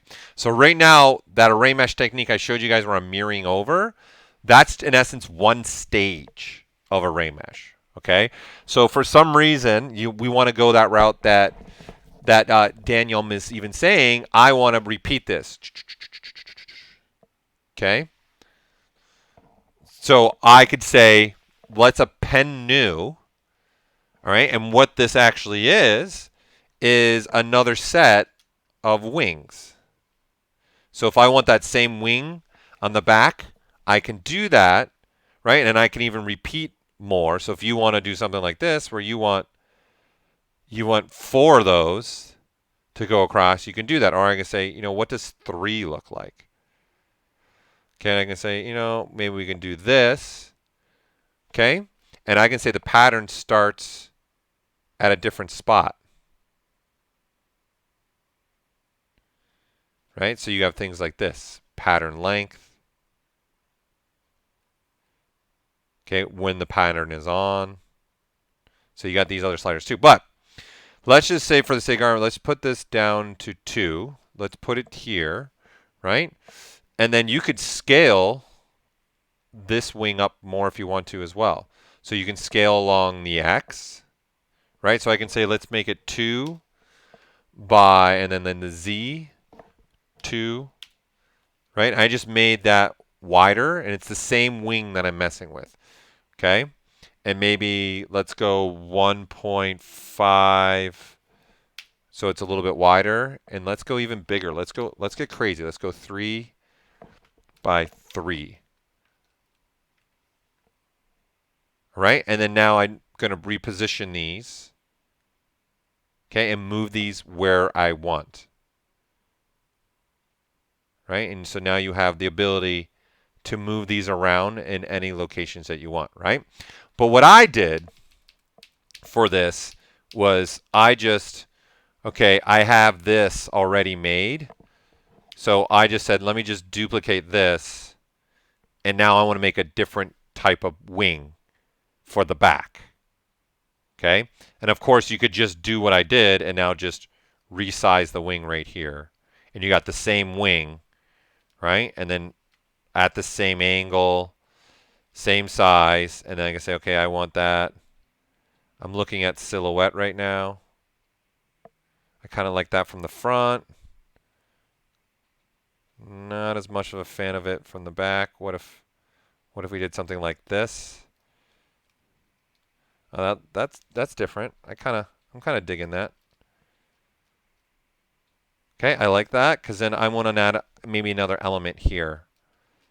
Maybe this is like some other kind of element. Maybe it's even going to be a gun or something that's going to pop on that ship, part of the ship there, right? And now I'm moving my way towards the back, okay, because I'm putting weight, right? So clearly looking at the top silhouette, you can clearly see where's the back end of this compared to the front end of this, right? And then from any angle, you can definitely start telling that, right? Where is all this sitting and positioning, right? And silhouette wise, I'm still not happy with right in here, so I'm probably going to do some more experimenting for sure through here.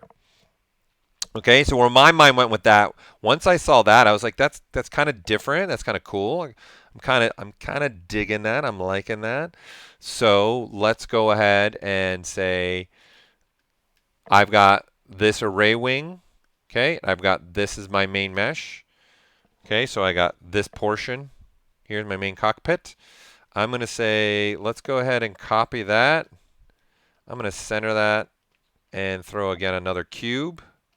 Okay, we'll turn that symmetry off. I got another cube. Right, I'm going to go ahead and do a quick save real quick because we've been working for a while. And I'm going to position this and say, okay, I want them some kind of little station up here. Okay, and what I'm looking at this right here. I kind of like doing things like that where there's a little bit of overlap. I want this to be definitely longer than the wings. Okay, and I'm looking at silhouette now from the top. Not loving it yet. Okay, but I'm liking where this position is right now. Okay, so I'm going to re-Dynamesh this. Okay, so turn my Dynamesh back on. Oh, and we want to have groups on. Okay, so now I have this piece. Right, and then I'm going to say, okay, I want to be able to start doing some more stuff with this. Okay, so I actually only want this piece. I duplicated another one, so we'll delete that. Okay, and now I want to start working on this. So let's add some elements in here. Handy dandy clip. How about if I make this have an angle and come across something more like that? So, okay, that looking different. Okay, good. I actually like that. And then symmetry on and silhouette wise from the front, I'm not a fan. Okay, that looks better. Okay, that looks, I'm digging that. I'm liking that. Okay, and then I want to do something in here. Okay, I'm going to turn on symmetry so I can make sure I have the same type of mask, right? And looking only at this with solo, I'm going to say I want to unmask everything from there. That's maybe a little too much. Let's go everything from there. Right? I'm going to inverse that, and then let's clip that down. Right? And then now I have that element happening. So looking from the front, I can start seeing a little different there. Looking from the side, okay. You know, I'm kind of intrigued. What if I clip right there? That's cool. I kind of like that. That's cool. Right, and this is how you start coming up with like some unique shapes that I would never have done with just using regular polygonal idea thoughts here, right? I'm just quickly moving around, quickly looking at my silhouettes, looking at where I'm going with this. Okay, I kind of want more, a little bit more of that. There, that's better. I want a little bit more of a gap there. Okay. You know what? I also, for the sake of the wings, okay, let's turn that subtool back on. Let's move these a little bit more forward. So a little bit more like that. Yeah. Okay. That's good. All right. I just want them to sit in a different spot, different part of space. Okay. All right, so this is now going to create something. Okay, and this is the tough part where we were talking about, someone brought up, there's always so much stuff going on a hard surface. I know I'm going to put a lot of other elements in here. Like I'm going to do something like the Millennium Falcon is what's in my head right now.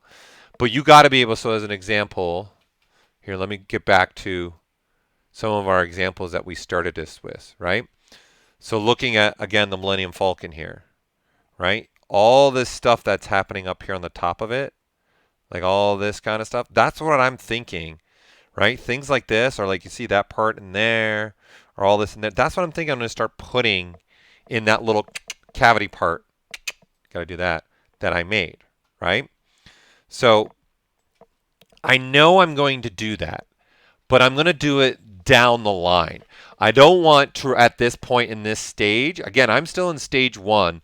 I'm not trying to just do everything. Right now, I'm just trying to figure out the main shapes, the main elements, the main silhouetting that's going to happen, right? So I've already said I'm not happy with the front silhouette. I'm not a fan of it. So it's missing something. It needs something.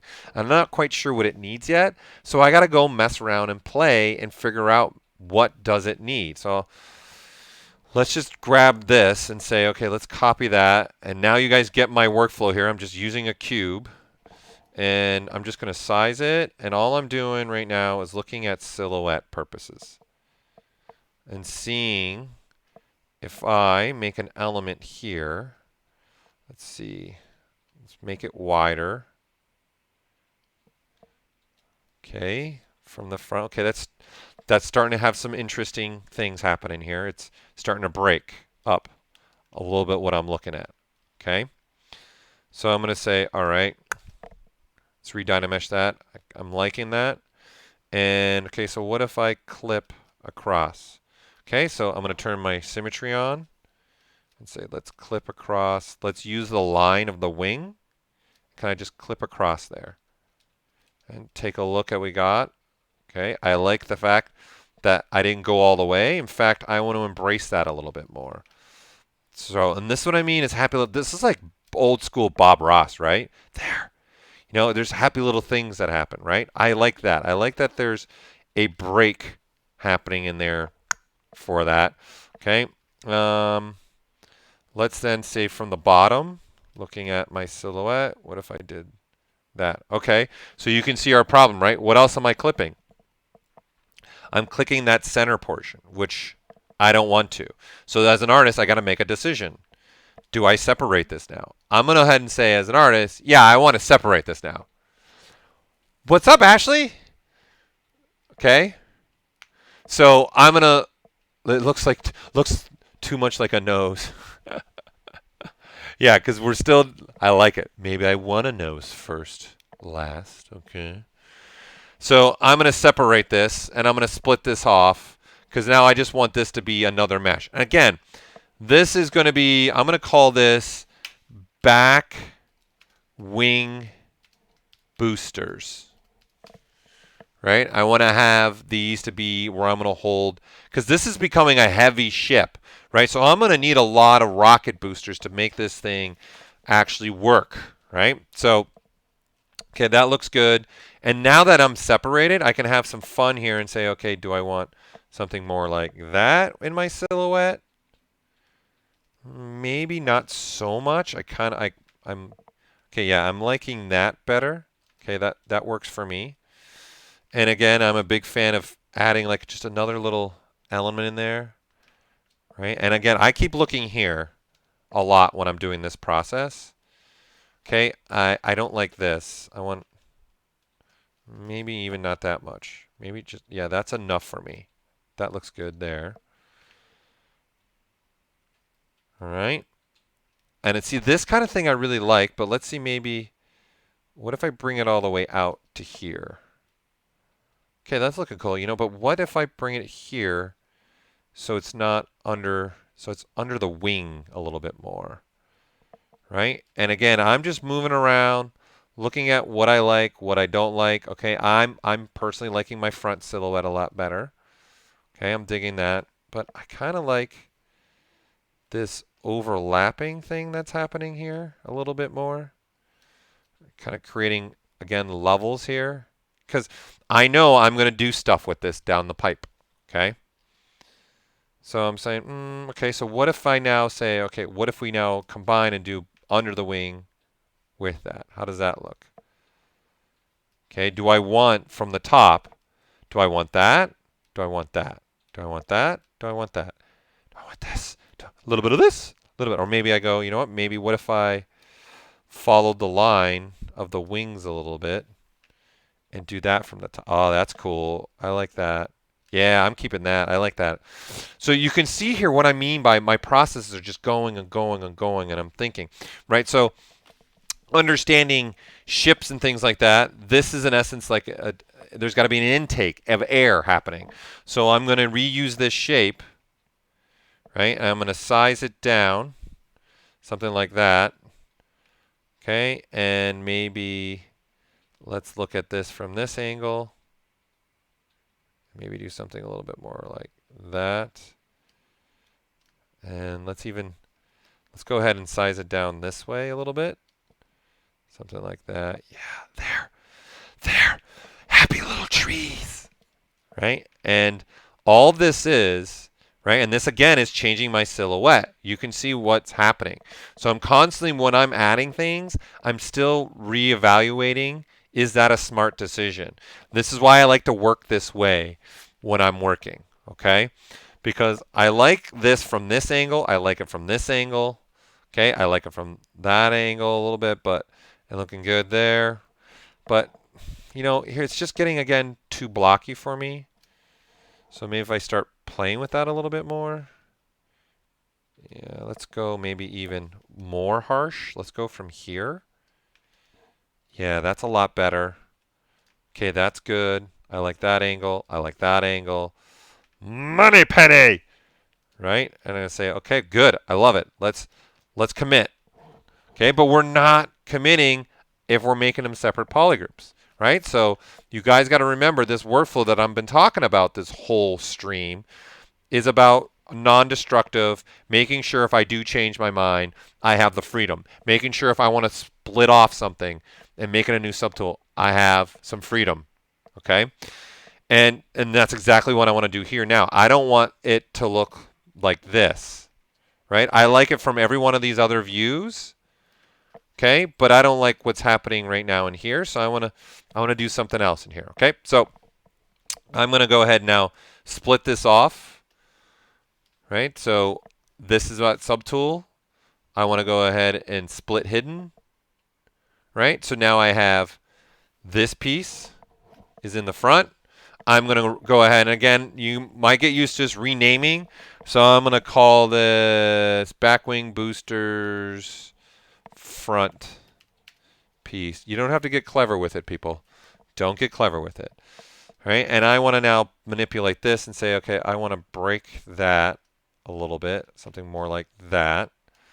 And then from this angle, you know what? Let's go ahead and use the actual, let's use, not clipping, let's use clip rectangle and do this. Hold the Alt key and clip out. Right? Don't like that.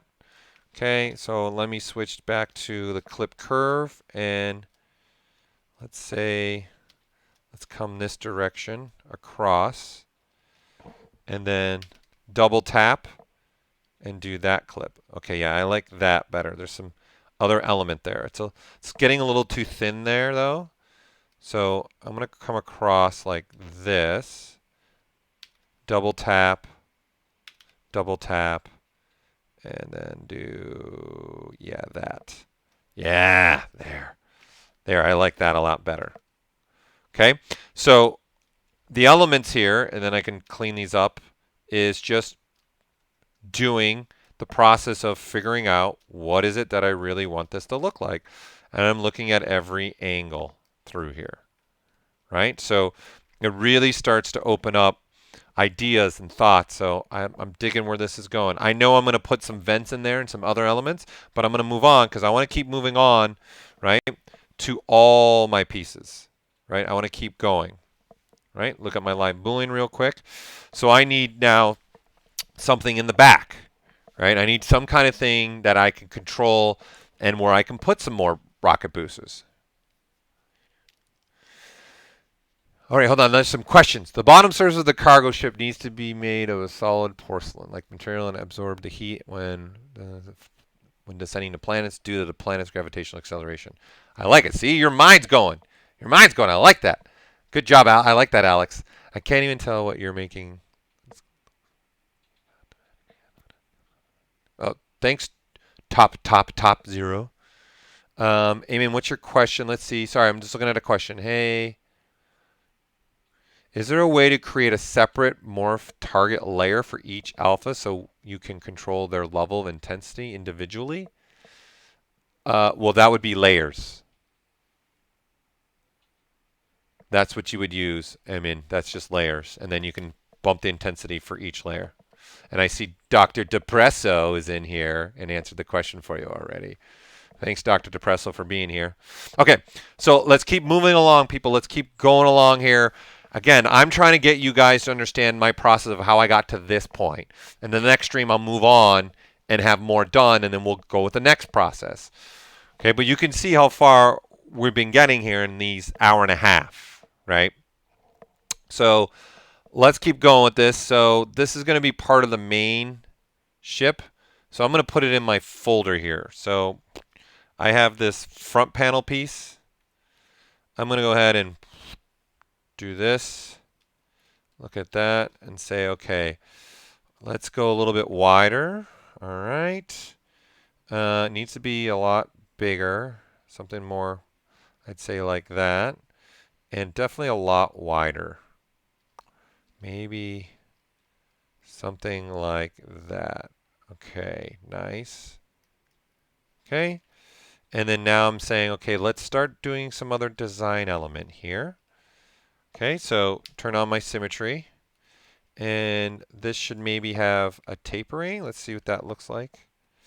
Yeah, I don't like the taper. Not that much of a taper. A little taper looks good. A little taper goes a long way. I don't like how tall that is. Yeah, that's better for me. Okay, that looks good. All right, and then what if I...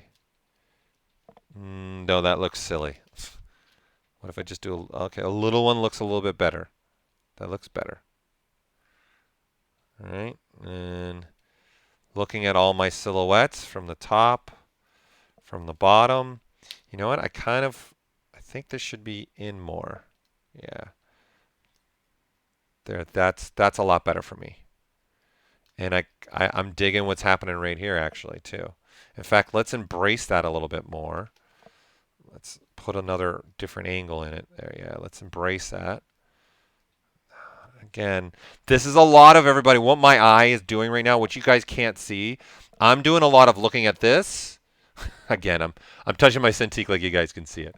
I'm looking at the 3D model, and then I'm looking at this at the same time. So when I made that cut, my eye immediately went up to here to see what is that looking like, right? Because it's just a habit I've now started to make in my designing. That's kind of why I love this new thumbnail thing. It's been very beneficial for me. Okay, so this, what if I put a little angle in there? Okay, because that silhouette right there, so do maybe the usual thing I like to do is just throw a little, yeah, see, I don't like what's happening there though. So if I go a little more extreme, don't like it. Don't likey. I no likey. Okay? So maybe all it needs is a little bit of some kind of nice little beveling here. Okay? So I'm going to do this. I'm going to have this, okay, be here. All right? And do that. And obviously I want to move this back into place. I had this here. Okay, and so what I'm going to do is do some sculptural stuff here. So let's solo this out. Okay, looking at this, we have geometry here, right? So what I'm going to do is how about we do a little bit of trim dynamic. Okay, and I'll go a little bit bigger so I can trim along there. So you can see what that starts to do. Okay, because I don't like this silhouette where it's super sharp. And honestly, I find in my hard surface designing, you want to stay away from super, super, super sharp because it doesn't exist in real life, right? Like my phone I pick up, it's super sharp. It's sharp, but it's not like a perfect 90-degree angle, right? If you look around your room right now, you're going to be hard pressed and probably pretty much nothing has a perfect 90 degree because everything's manufactured. So there's some shrinking, there's some growing everywhere. My monitor, it's pretty 90 degree, but it's not exactly 90 degree. My Cintiq, right? So you guys got to think this in mind. These little bits is what starts making the hard surface look a little more realistic when we start doing CG hard surface, okay? So this thing I'm about to show you right now, this needs a Lisa needs braces moment on top of the look up here, look up here, look up here, on top of the users, okay? So this little bit goes a long way, okay, design-wise, okay? So what I'm going to do is I'm going to take advantage of our lazy mouse, okay? So I'm going to turn that on, right? And I want to have a little bit of a radius, not a much, not a much, okay? And do something like this. But because I have lazy mouse on, I can do something like this, right? Where I can draw out a line. So I can say go from here, then to here, then to here, right? And then you can keep replaying those. Okay, so what I want to do is tell ZBrush, okay, we're going to go lazy mouse, cross from here, then from here, then to there. Okay, and I don't like that one. Let's go here. And I'm not worried about being perfect. Okay, and then I do it again, do it again, do it again, right? That right there is going to already out the gate just change the silhouette slightly. So looking at that right there, like that's enough for me. And because I had this weird angle, I wasn't able to get what I wanted. And now looking at this, I'm like, you know what? Maybe I want to continue that stroke up here, right? So continue that stroke along there, right? And then come out of solo mode. And that's changing up this element. So, now, you know what? Let's do it on the top now too. Right? And then one key, one key, one key to replay. Right? These little things will make a big difference for us. They're going to make a huge difference for us, for sure. Okay, and now I want to have this changed up a little bit. Right? So designing wise, we can stick with symmetry and say, let's go like that. Okay, and that is going to end, let's say, there. And then let's go to my clip. And let's inverse that and say to there. Just so there's a little indentation happening in there. Right? In fact, let's see what it looks like if I made this mask go a little bit deeper. Let's make this mask go into this and see what that's going to look like. Let's do that. Okay, we're inversing that. And I don't want it to affect this top part. So we're going to do a masking of that. And then now let's see what that looks like. It's a lot of trial and error, but I have that freedom to do the trial and error. Right? I'm going with, I like that. I like what's happening in here because I have, again, thoughts down the road of things I want to do. Okay? Now, this is supposed to be some kind of big ship, right? The shortcut for the clip brush is Control and Shift. In Comics Legends, yes, I was hitting the 1 key. 1, 1, 1, 1.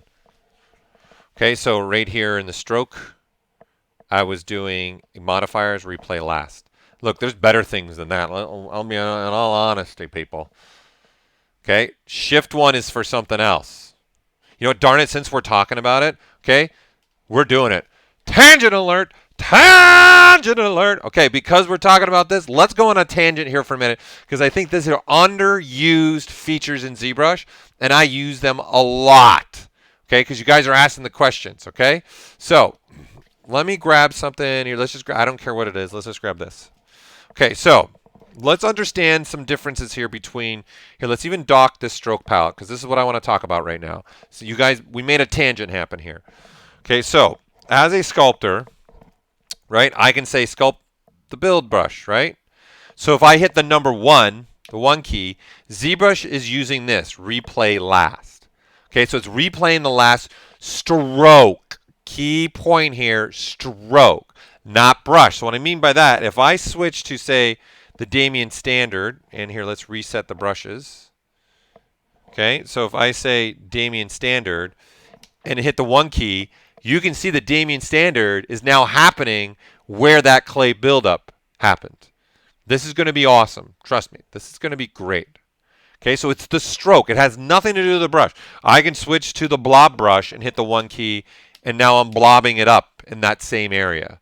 Right? So this is a great combination way of doing things, right? I can combine brushes real fast. And I don't know why when I say real fast, I have to do this. Maybe I need to make another meme for me to do this. Okay, so that's just the 1 key. Okay, so let's go back to the clay buildup. If I do now say something like this, okay, and then say I move my cursor here, I can do that same stroke again and again and again and again and again, right? The difference here is I'm replaying that last stroke somewhere else, okay?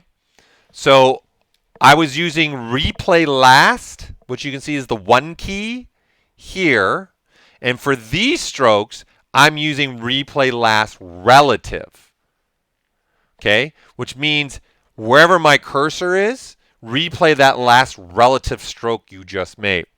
So everybody, you need to understand, okay? Look up here! Look up here! Okay? A rotation or zooming is a stroke in ZBrush. So what I mean by that, when you guys do this, it's seeing that as a stroke ability, okay? So if we do this again, where I say, let's say we do this, okay? Then I can go anywhere, and you can see I'm not moving the sphere.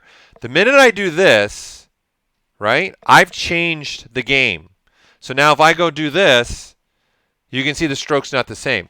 Because what you guys have to understand is ZBrush is seeing your document. Think of it, I guess, this is not what it is. But the lamest terms, I guess I can put this as, think about now back being in 2D world. When you guys made this stroke in a 2D here, it was in a specific location on the document and a specific size. Okay? So this stroke ability of ZBrush is kind of doing that same thing where it understands your stroke in this document space started here and ended here, right? So, right, started here and ended here. And when I did that stroke, the sphere was this big, right? So it was taking up a lot of the document space. So when I made a stroke like this, okay, I can go somewhere else, and the sphere is still there. The minute I do this and hit that 1, right, the sphere is not there anymore. It's where my cursor is, it's not there. So there's nothing to draw on, okay? So that is something to think about. If your ZRemesher guides are not working with ZBrush 2020, what version of ZRemesher, number 1, are you using the Alt key or not the Alt key? And number 2, do you have the slider turned all the way up? And how many guides are you using? All these things will definitely come into play, right? So these curve strength slider is going to be dependent as well. Yes, this of course will work on Morph UV, 100%. You betcha. Right? Okay, we can go into that, right? So, but before I move on to that, I want to show you something else. Right? So, I'm now going to try, let's undo all this. Okay? And let's stay with clay buildup so we can just see it. And I'm going to do this. All right, and maybe a small one and then a big one. And then maybe a line here and a line here. Okay? So what I can actually do is replay all those strokes again. So not only are you replaying one stroke, I'm replaying, how many did I make here? 1, 2, 3, 4, 5, 6, 7, 8, 9, 10, 11, 12 strokes. Right? And now here's the cool part. I can now rotate the model, right? Put it somewhere else, and then tell all those strokes to play again. What? Mind blown!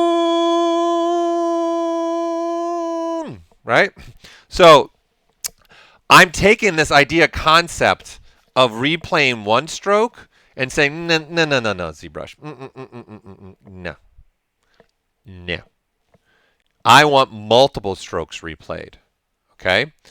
So what I've done is use this new feature that's not a new feature that's been there for, I don't even know now, 12, 15 years. Okay? I'm using inventory. And see the stroke count? What number does it say? All right, I'll give you all what number. What number, people? I'll even turn on the magnifier. What number is it? Pop quiz. What number? 12, right? So what did I do? I did 12 strokes. So you guys didn't know it, but I told ZBrush to start recording my strokes, and then I told it to stop recording. In essence, what we did in this inventory is captured those 12 strokes. Okay? So if we start over again, now that I have this open, okay, and I come in here and I say, all right, start recording, which the shortcut for record is the number 3. Okay, so I'm just using the ZBrush shortcuts right now because I know them. I've memorized them by now.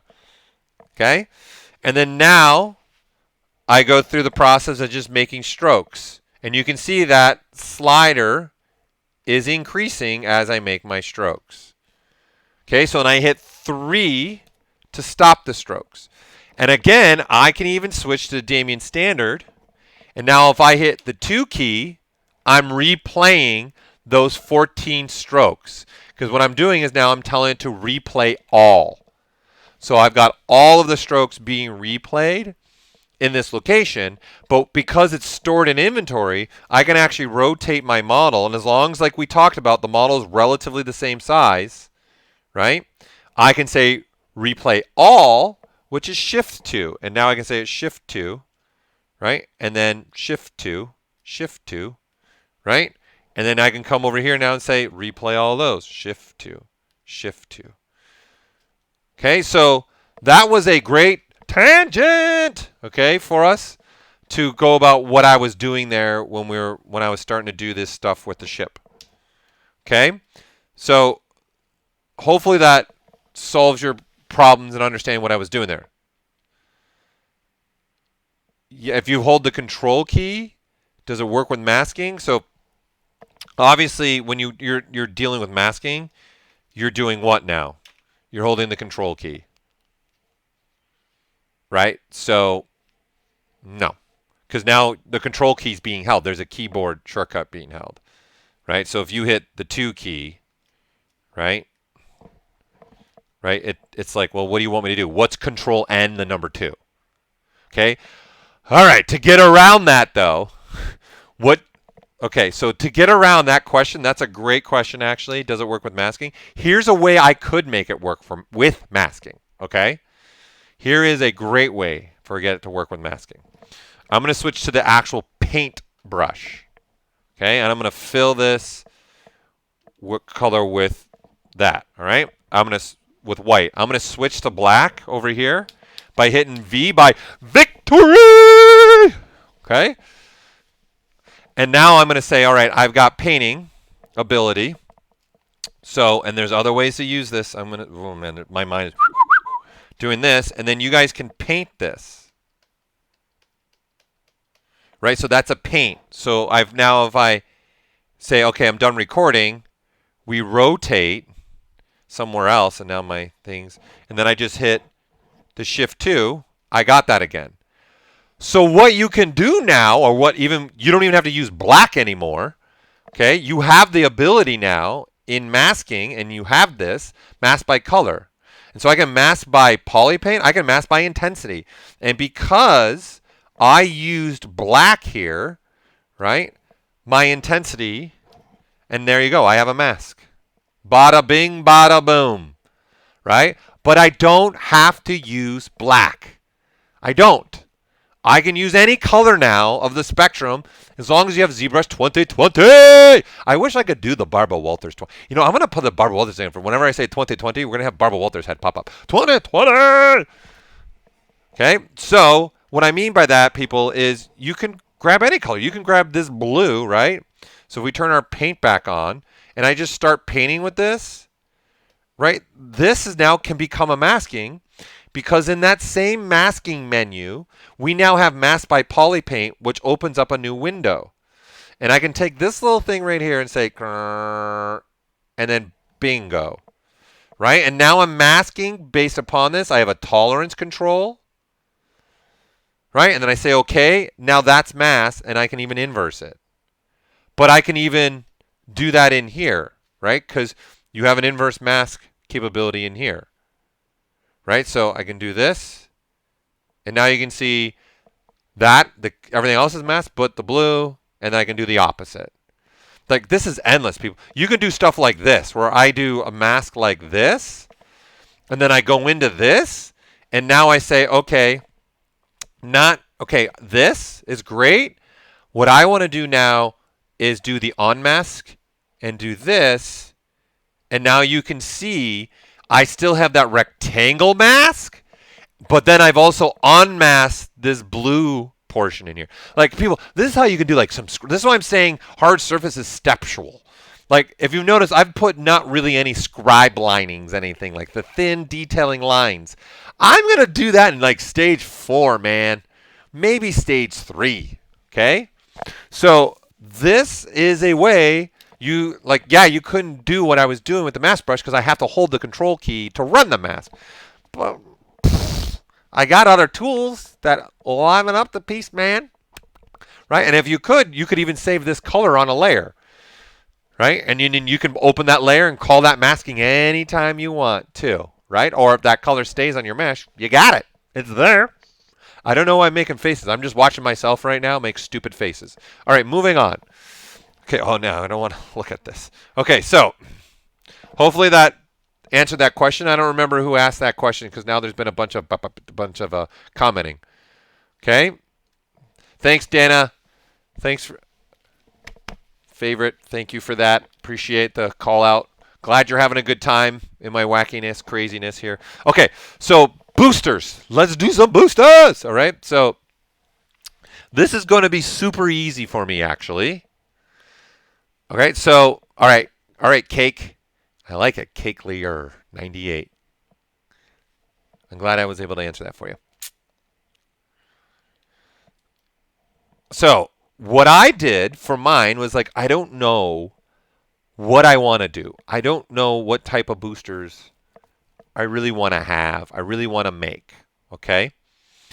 So, I'm going to insert a geometrical shape. I really don't care what it is. It's not even relevant, all right?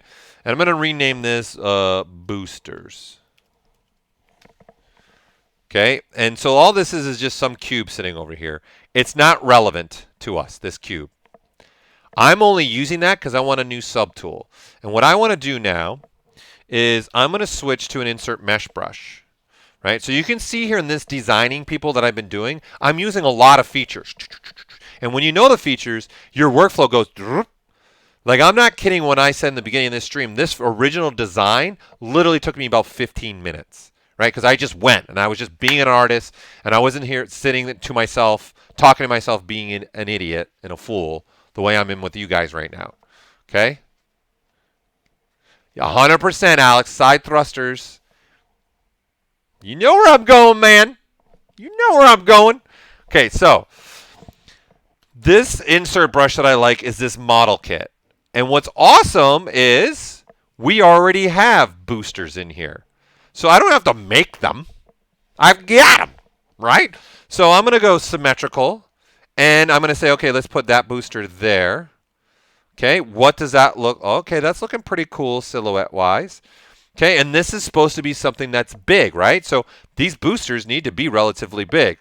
Okay, so do I want to do something like that and then maybe do another middle one that's even bigger, right? So it really shows the weight of this ship. Okay, and then going, okay, now I want maybe some side booster here. Okay, so let's turn symmetry on.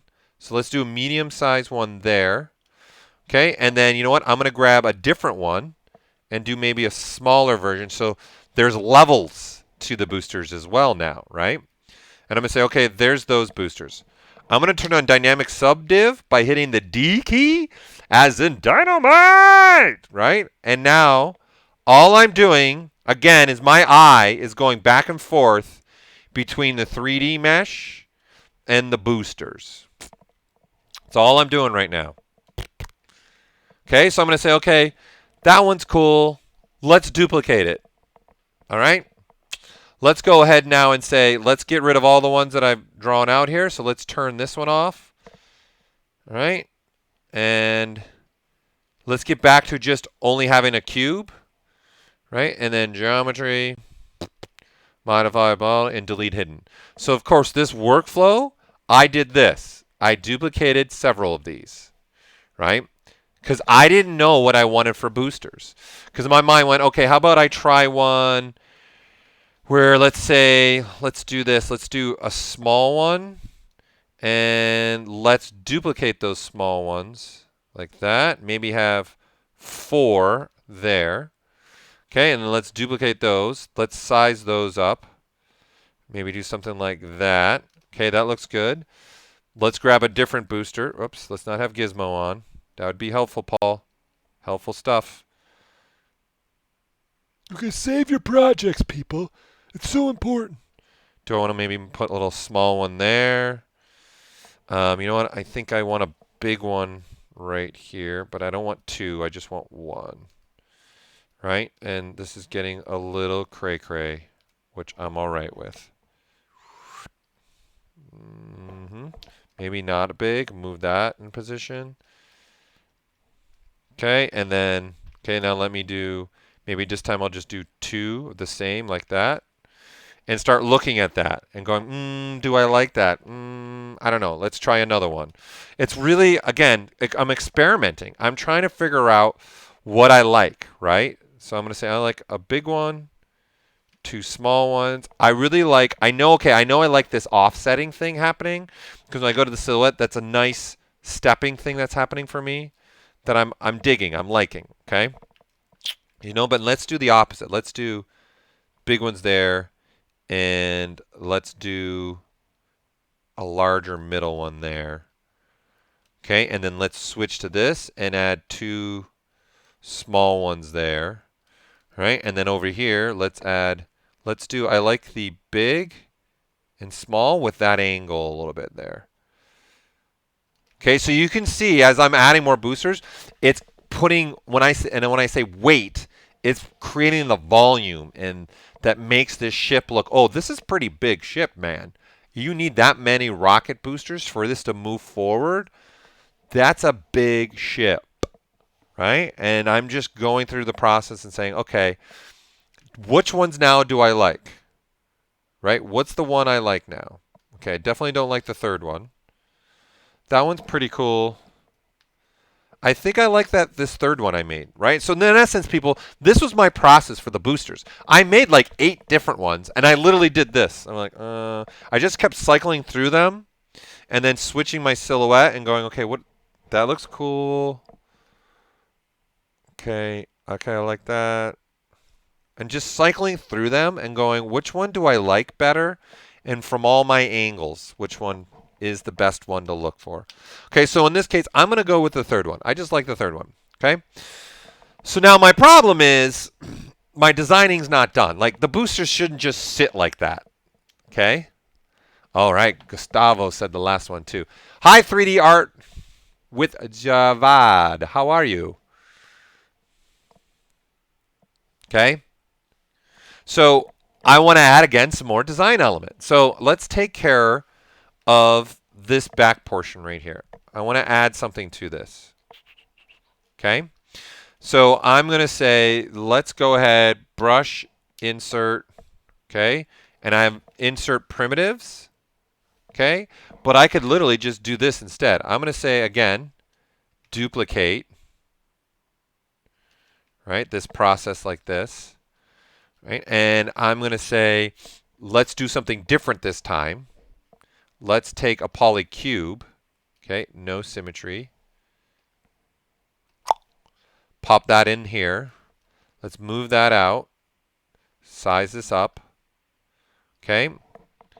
And hitting the W key, I have cones. I'm going to make it so there are no geometrical spans here, because I want to now start doing some ZModeler stuff with this. Okay. So I'm going to go ahead now and I want to separate these, because I want to now, one of them is Dynamesh dense, and this one's not going to be dense. So I'm going to split this. Okay. So that there's this part and then now there's this part. Okay. And again, renaming I would recommend. So now I can size this down and say I want something like this. Let's rotate this like that. Okay. And I want it to go all the way up to there. Yeah, there. There. Happy little trees. Happy little trees. Okay. And I'm going to say, let's go to maybe there. Right? And then let's push this down like that. Let's get this angle a little bit more the way I want that angle to be. Do something more like that. And not as thick.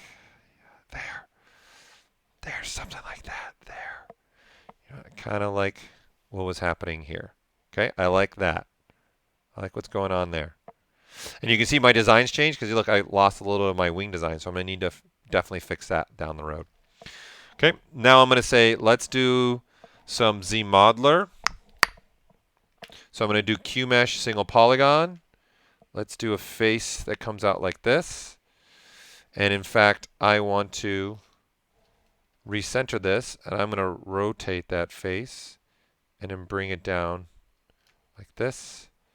Let's keep bringing that down and maybe rotate it like that. Okay.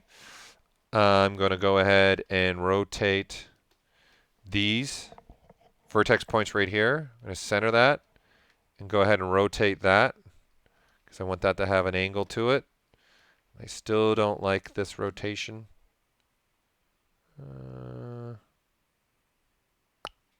Something like that. And then I'll push this in a little bit. And then now I'm going to do something like that. Okay, and then now I'll maybe adjust this again to give a little bit more of what I'm looking for. So I can have consistency here. Right, something like this. Right, so I have now that obviously is going to change my silhouette up a lot. Right, but this is in essence going to be the cover that I'm going to use.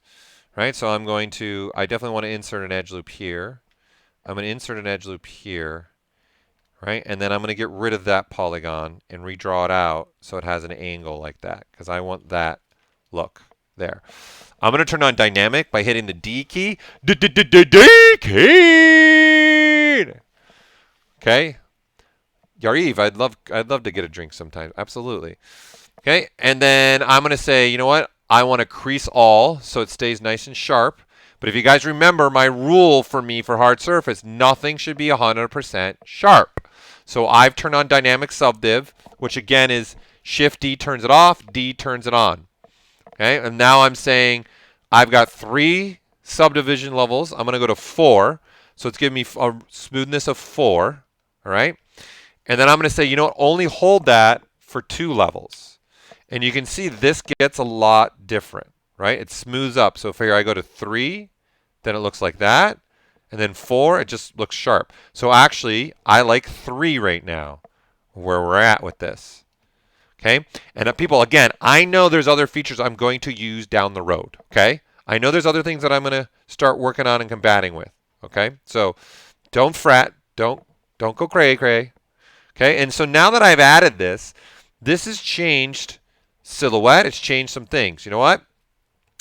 I want to see if I add an edge loop here and then take these vertex points and then just move them like this, right? And then say, okay, let's crease all again. What does that look like? I'm liking that a little bit. I'm looking again right there. Adding a little different element change, you know, and then it's kind of silhouetting the fact that there's a bigger booster here and a smaller booster here. So I'm using that idea to kind of drive this, right? And then, of course, I haven't been working in symmetry mode. So I would want to turn on my floor and take a look. Okay, I need to mirror and weld this over. And now I got it on the other side. So no biggie. Right? So you can see, look how far we've been coming in these 2 hours, right? Of really thinking about, you want the D key, right? About this, right? And now I'm going to continue this idea. I'm going, okay, I don't like now what's happened here in my wing, okay? Because I've liked where I'm going with this, but not what it's done now to my wing. So I'm going to go manipulate that and change that. And this is a prime example of everybody why I use this workflow, okay? Because I can now quickly, right, looking at this, hold control and tap, and I know the only thing that I'm going to be messing with is that part of the wing. Now remember, we're an array mesh, right? So I want to mask off this top portion, right?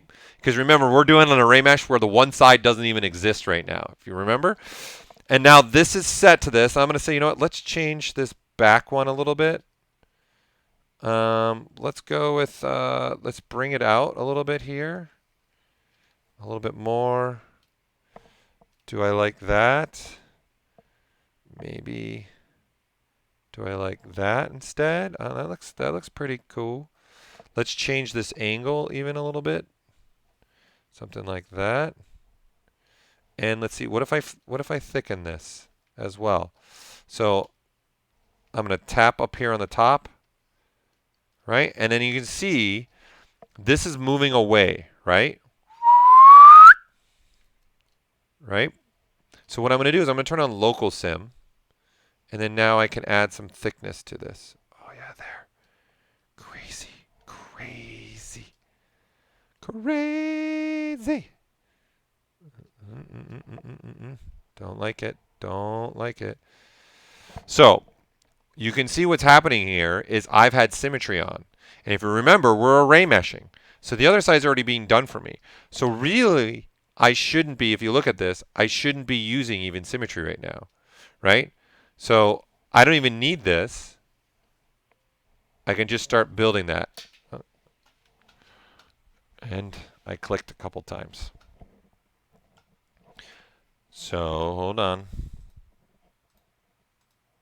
Let me go and launch again.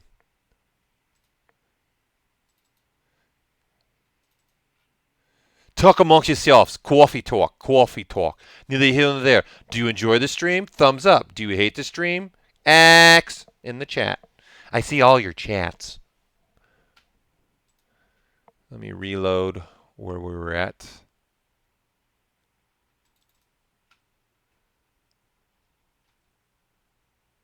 Come on, little buddy. Oops. Wrong key, Paul. Right? So again, I'm trying to this first part stream, I'm really trying to emphasize the workflow that I'm doing, right? It's really about trying to free up as much as I can for myself and being able to mess with this. Right? So I'm doing this. And again, if you guys hold the Alt key and tap, right, the gizmo gets set along that normal. And I definitely don't want this one to be touched. So I'm going to mask that off completely. Okay, and then so when I do this, see it's changing the size. Because maybe I want this to be actually bigger. Maybe not that big. Maybe like that. Right, and then now maybe move it down more and do something like that instead. And then now I have that for the back wing. Right, and I'm digging this. Here, I'm going to click and made this bigger so we can see the silhouette better. I'm liking where this is going. So you can clearly see there is a tapering tapering weight happening, differential happening here, where obviously I should have more weight in the back because of these boosters. And I would 100%, Andrew, use this organically. Definitely. Honestly, this workflow was inspired by organic thought, and I'm not gonna lie, watching one of the greats, and so sad that he's gone now, Sid Mead. Watching how he just drew gave me this idea of how I'm working. I don't know if you guys have ever seen Sid Mead videos of him drawing and how he just the thought process.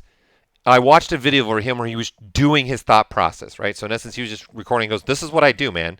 So this is kind of what I'm doing with you guys right now. This was my thought process when I'm making this. I don't know where I'm going, but I want to make sure I keep myself open for the options to grow."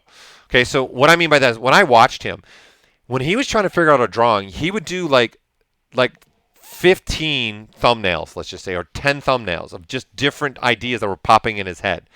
Then he would go and say, okay, I'm going to narrow it down to maybe 8 of them or 6 of them that I like. Then he would redraw those 6 a little bit bigger, right? And then that made him to really hone in a little bit more on what the composition he was trying to get. Then he would go, okay, I'm going to narrow that down to maybe 2 or 3, and then draw the thumbnails again bigger. And then that's where he would go, okay, this is the one that I'm starting to dig and I kind of like. He would grab that one, and I'm not kidding. He would draw another set of like 6 or 8 thumbnails from different now camera angles. And then that's how he started narrowing down his process to get to the one image that he was trying to make. So in essence, the point I'm trying to get across here is we're artists. We're trying to think of things and do stuff, right? I need to think, what am I doing? I don't know. And now I'm using something like 3D, which the added now thing is it's 3D. It's not just sitting here drawing real fast, right? I'm now in essence using ZBrush for that process I just described. Okay? And that's my goal here is how do I open up my freedom? Okay, to do that. Okay, so multi-cut is just inserting multiple edge loops. So we do have a multiple edge loop insertion ability with the Dynamesh. With ZModeler. Okay, looking at this piece now, I'm sorry, I have to do it. I was looking at this and I'm going, you know what? Let's solo this out, especially the big one. I'm going to make a mask right here. And I'm going to inverse that mask. And I'm going to switch to my Clipperoonie here. And then just do something like that. Yeah. Just little things like that, people start going a long way, right? And I'm just figuring that out. I just wanted to have a little break in that scene, and I'm off and running again. Okay? So you can see what I'm starting to do here and how I've got to this is the one I'm working on, right? And we just kind of did a new one, recreation. I'll turn my live Booleans on. So why this is happening over here is I'm combining a lot of features, and then I'm combining a lot of features that are rendering features. So what the problem is here is I've turned live Booleans on, which is a rendering feature, realist is, and then I'm using array mesh, which is kind of a rendering feature because these meshes don't exist. So there's a competition happening now. So obviously the way to get around this was I convert my array meshes with the live Booleans on. That's the way. So if this ever happens to you, that's all it is. It's just a rendering conflict. So if I have these wings selected, right down here at the bottom, right, it'll say make mesh, and then you can see it's gone. But now these are the actual meshes now. So I've lost that ray mesh ability, but I can start using the live Booleans more and more. And then now that is the next stage I'm going to start to do. I want to start now messing with some live Booleans and maybe change some things up in here. Okay, so maybe like along here, I want to add some elements to that. Okay, so I'm going to go and find this piece right here, right? And then start looking, okay, that's where that piece lives. I'm going to say I'm going to insert another piece of geometry, not relevant, what it is. Okay, so this is what it is. It's just a little cube. Okay, and then I'm going to say brush insert in live MMM Booleans and say, okay, let's see if I add this element. What does this look like? Okay, so I have that, but what I'm going to do is turn this into a subtractive. Okay, and in fact, let's also turn symmetry on. Okay. And let's draw this out like this. And you can see what that does. I instantly see what's happening to this. I'm gonna say maybe some, I don't know, let's stretch it. And then maybe shrink it too. Like, do I want something like that? No, I'm not digging that as much. Okay, so what about this one? What about this? Ooh, that's interesting. That's creating an interesting result. What about this one? Oh, okay, let's see. Move that around. Do I want to do something like that? Maybe move it a little bit. Maybe just something like that right here.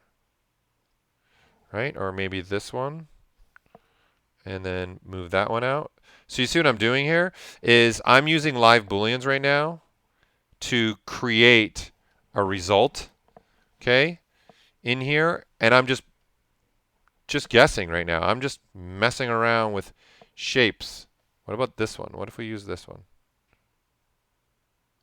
And let's rotate it. And size it down. Bring it out. Ooh, okay, that looks pretty cool, but maybe not there. Maybe I use it somewhere else.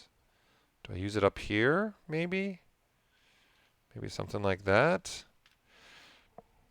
Yeah, okay, I'm all right with that. I'm digging it. Okay, now I'm going to grab this one. Let's draw that out. And let's do something like this, but not so much. Something like that. Let's do that. Okay.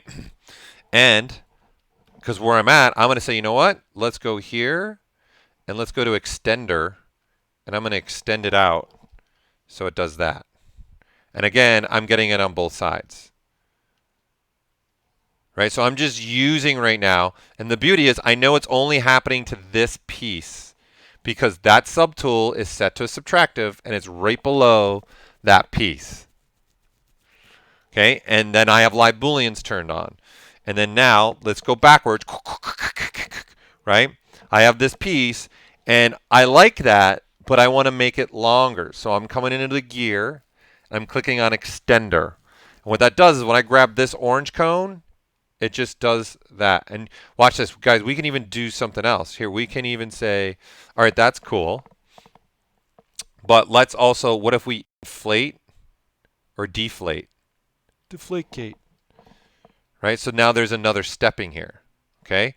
So I can even say, all right, along this, I can size up on one side or size up on the other side, whatever I want to do here. This is pretty awesome. I can come in here and add spans of topology through here, right? And then be symmetrical, not symmetrical. I can move these spans of topology if I want to around with this blue circle. It's like there's so much stuff we're going to be able to do. It's insane. Okay, so what I'm going to do is stick with what we have here. And we're just going to look at solo mode right now. And I'm going to switch to ZModeler. And because the question got asked, I'm going to hold the spacebar on an edge. I'm going to select multiple edge loops. Now I'm just going to go through these. I've got polygrouping. Perfect. That's what I want. Okay, I'm going to say green. Then I'm going to say QMesh, polygroup all while I'm holding the spacebar over a face. I'm going to push this in a little bit. Okay, and come out of solo mode. And now you have that happening. Right? So do I want that design element? I personally prefer that.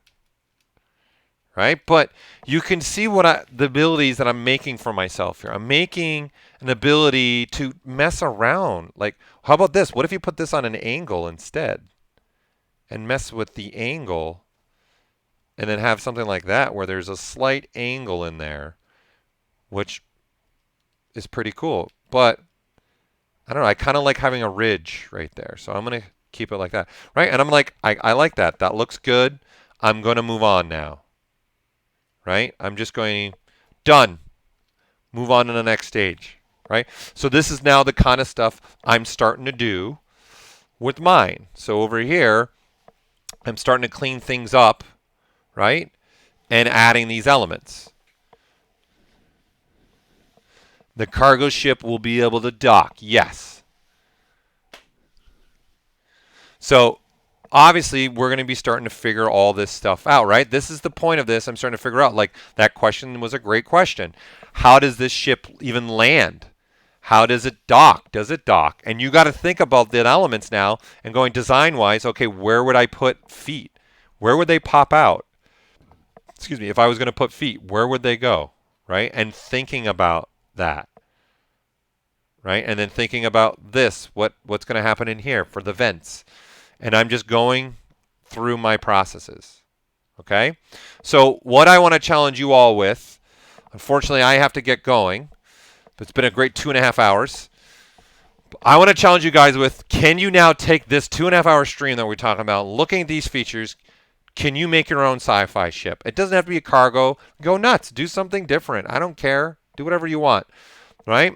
And then the next stream, I'll have mine further along, and then I'll show you the steps I made things go further along, okay? And then you go the next time and further along. Let's do a project together. I would love if you guys would do this with me. Share what you're doing. You know, if you want, it's easy to tag me on ZBrush Central. I have 2 ZBrush Central designs. I have my old school name. Okay, so my ZBC name, I'm going to put ZBC, which is short for ZBrush Central. So there's Pixo Paul on here. So that's my Pixologic one. Okay, and then my old school username that I haven't really posted anything with for years, and don't go look at it actually. I don't know why I'm giving this to you guys. Okay, is Gabo1991. But right now, I log in mostly right now with the Pixo Paul. So if you guys want my help along the way too, I'm on ZBrush Central every single day. So if you guys start tagging me, because you can do the @ on ZBrush Central. So what I mean by that, you can do @Pixo Paul, and I will get messages on. I would see that. You don't have to actually message me on ZBrush Central. You can use the @Pixo Paul, and I could be able to find things that you guys are going at. So I would love to see some of you just messing with this, right? And I'll jump on ZBC, and if I see something where you're going astray or you have questions, I'll be able to help you. This is a great way for me to be able to make our streams with you, with me, a little bit live, even after the fact, where we can continue this process. And I'm going to get with my main man, Kyle, and see when I can stream next, maybe even this month. I'm going to try and see if I can get another stream in this month. I got to first be able to take my ship to the next step, right? Because again, if you guys remember, my ultimate goal for this project is we're doing this stuff, right? So we are going to do, look, stream within a stream. We're doing this, right? I'm trying to make like this, where there's going to be like a technical manual to this ship almost, or like this, where you can see inside the ship. I'm trying to make just one final image that's kind of like this, where I will see inside the ship. And then I'm going to show you guys how to do all this stuff kind of thing right inside of ZBrush. Right? How can you do something like this right inside of ZBrush? It's going to be super easy, right? And I would love it if you all would follow along, anybody that follow along with me. I'm going to save this ship out so we have it too, because it's cool, because maybe there's different classes of my cargo ships, right? And maybe I want to do a little bit more with this one than the other one that I'm making. Okay, so before I go, if there's any last minute questions we have for the users, or the users. Okay, so it's been a great 2.5 hours. I had fun. I've gone later than I usually go, but it was a lot of fun going here. Any last minute questions before we say sign off for you here? Thank you again. Look at our schedules to see when I'll be streaming again. I know you guys have probably seen we had an update to ZBrush Core patch, so there's a new ZBrush Core patch. You can see that Daisuke from Pixologic will be streaming again. Solomon Blair will also be streaming again. Okay, so he's got his projects that he's working on too. Daisuke is working on his projects. Guys, tune in. We're all sharing different ways of working in ZBrush, and everyone's different. Would you ZRemesh the whole thing? No. Certain pieces I would ZRemesh, but honestly, some pieces I would quickly rebuild with ZModeler, right? Because now I have all my proportions set, so it's a fast rebuild. I'm not sitting there. The problem with, if you're going with something like ZModel, you're low polygon. So you do more trying to figure out topology to get something, where if you notice, most of what I've been doing is just me just messing around.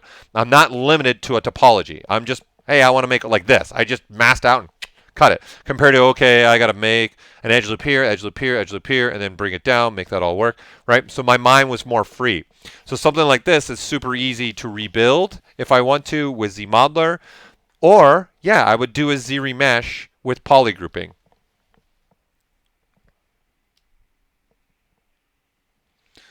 Well, Gustavo, that's a tough question. Maya and ZBrush are different applications. They're different worlds.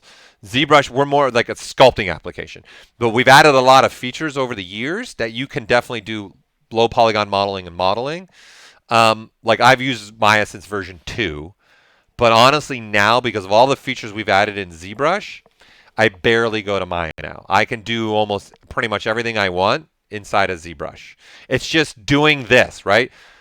I'm telling you, if you guys try to now make your own ship, you're going to run into issues. And then if you guys are sharing on ZBrush Central, I could probably hop in and comment on your images, right? And do it. So like label them, label your topic as ZBrush Central, Paul Gaboury Stream or Paul Streamin' or some wild, wacky, crazy Paul, or I don't know. But as long as make sure you do an at Pixo Paul, I can find them. Okay? So that's a tricky, because Maya is very different than ZBrush. They're not the same worlds, per se. And then I would use certain parts of ZRemesh. And that's kind of what the next step I'm going to show you guys is how do I take all these design elements, start cleaning them up, start adding even more details. That'll be the next stream. Because that's what I've started to do with this my ship here. I've started cleaning them up. So the next time you guys see it, I'll have a lot more done on this. And then we'll dissect that. And then the next stream we'll have more done and we'll dissect that. Okay, so thanks for watching, everybody. It would probably, yeah, this is, Gustavo, yeah, it could take a long time. It depends how well you know Maya, of course. But, yeah, my point here, yes, I'm just sculpting. I'm going. I'm letting my mind have the ability to just keep going. And I'm not restricted by our 3D restriction of, like, polygons, vertex, edges. I'm just going. Okay? So thanks for tuning in. Hopefully some of you get the itch to want to go make your own piece. I really appreciate you guys watching. This is going to be part 1. We'll be having part 2 later on. Again, watch our schedule for when part 2 will be happening. I really appreciate you all jumping in. I hope you had a great time. Have a delicious day. I'm out. All my little things. Let's do this. You are the user. Thanks for watching. I'm out. Bye.